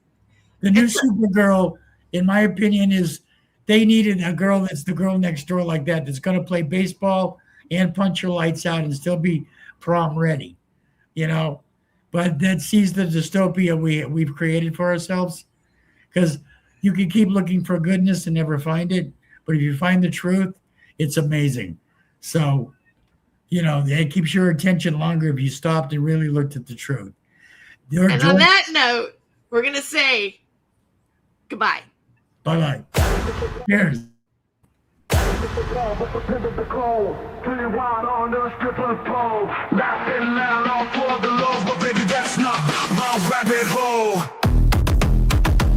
He ain't no Saint Germain, no crown, no name. He plays the game sharp as a flame. Who's to blame for the stolen fame? A shadow dance in the devil's frame. Go in the rabbit hole, losing control, spinning wild on a stripper pole. Laughing loud, all for the lows, but baby, that's not my rabbit hole. City lights and sirens scream, truth and lies blend like a dream. Wicked smiles, a clever scheme, chasing gold in the neon gleam. Go in the rabbit hole, losing control, spinning wild on the stripper pole. Laughing loud, all for the lows, but baby, that's not my rabbit hole.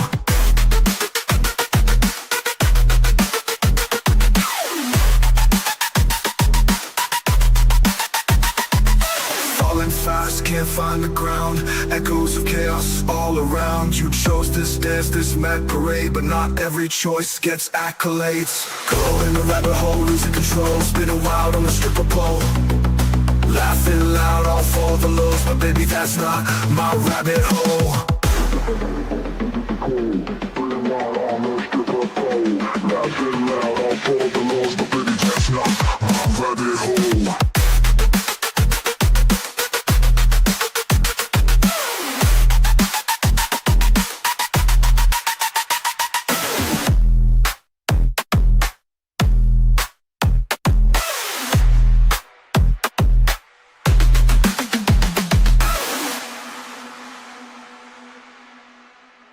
City lights and sirens scream, truth and lies blend like a dream. Wicked smiles, a clever scheme, chasing gold in the neon gleam. Going down the rabbit hole, losing control, spinning wild on the stripper pole. Laughing loud, all for the lows, but baby, that's not my rabbit hole.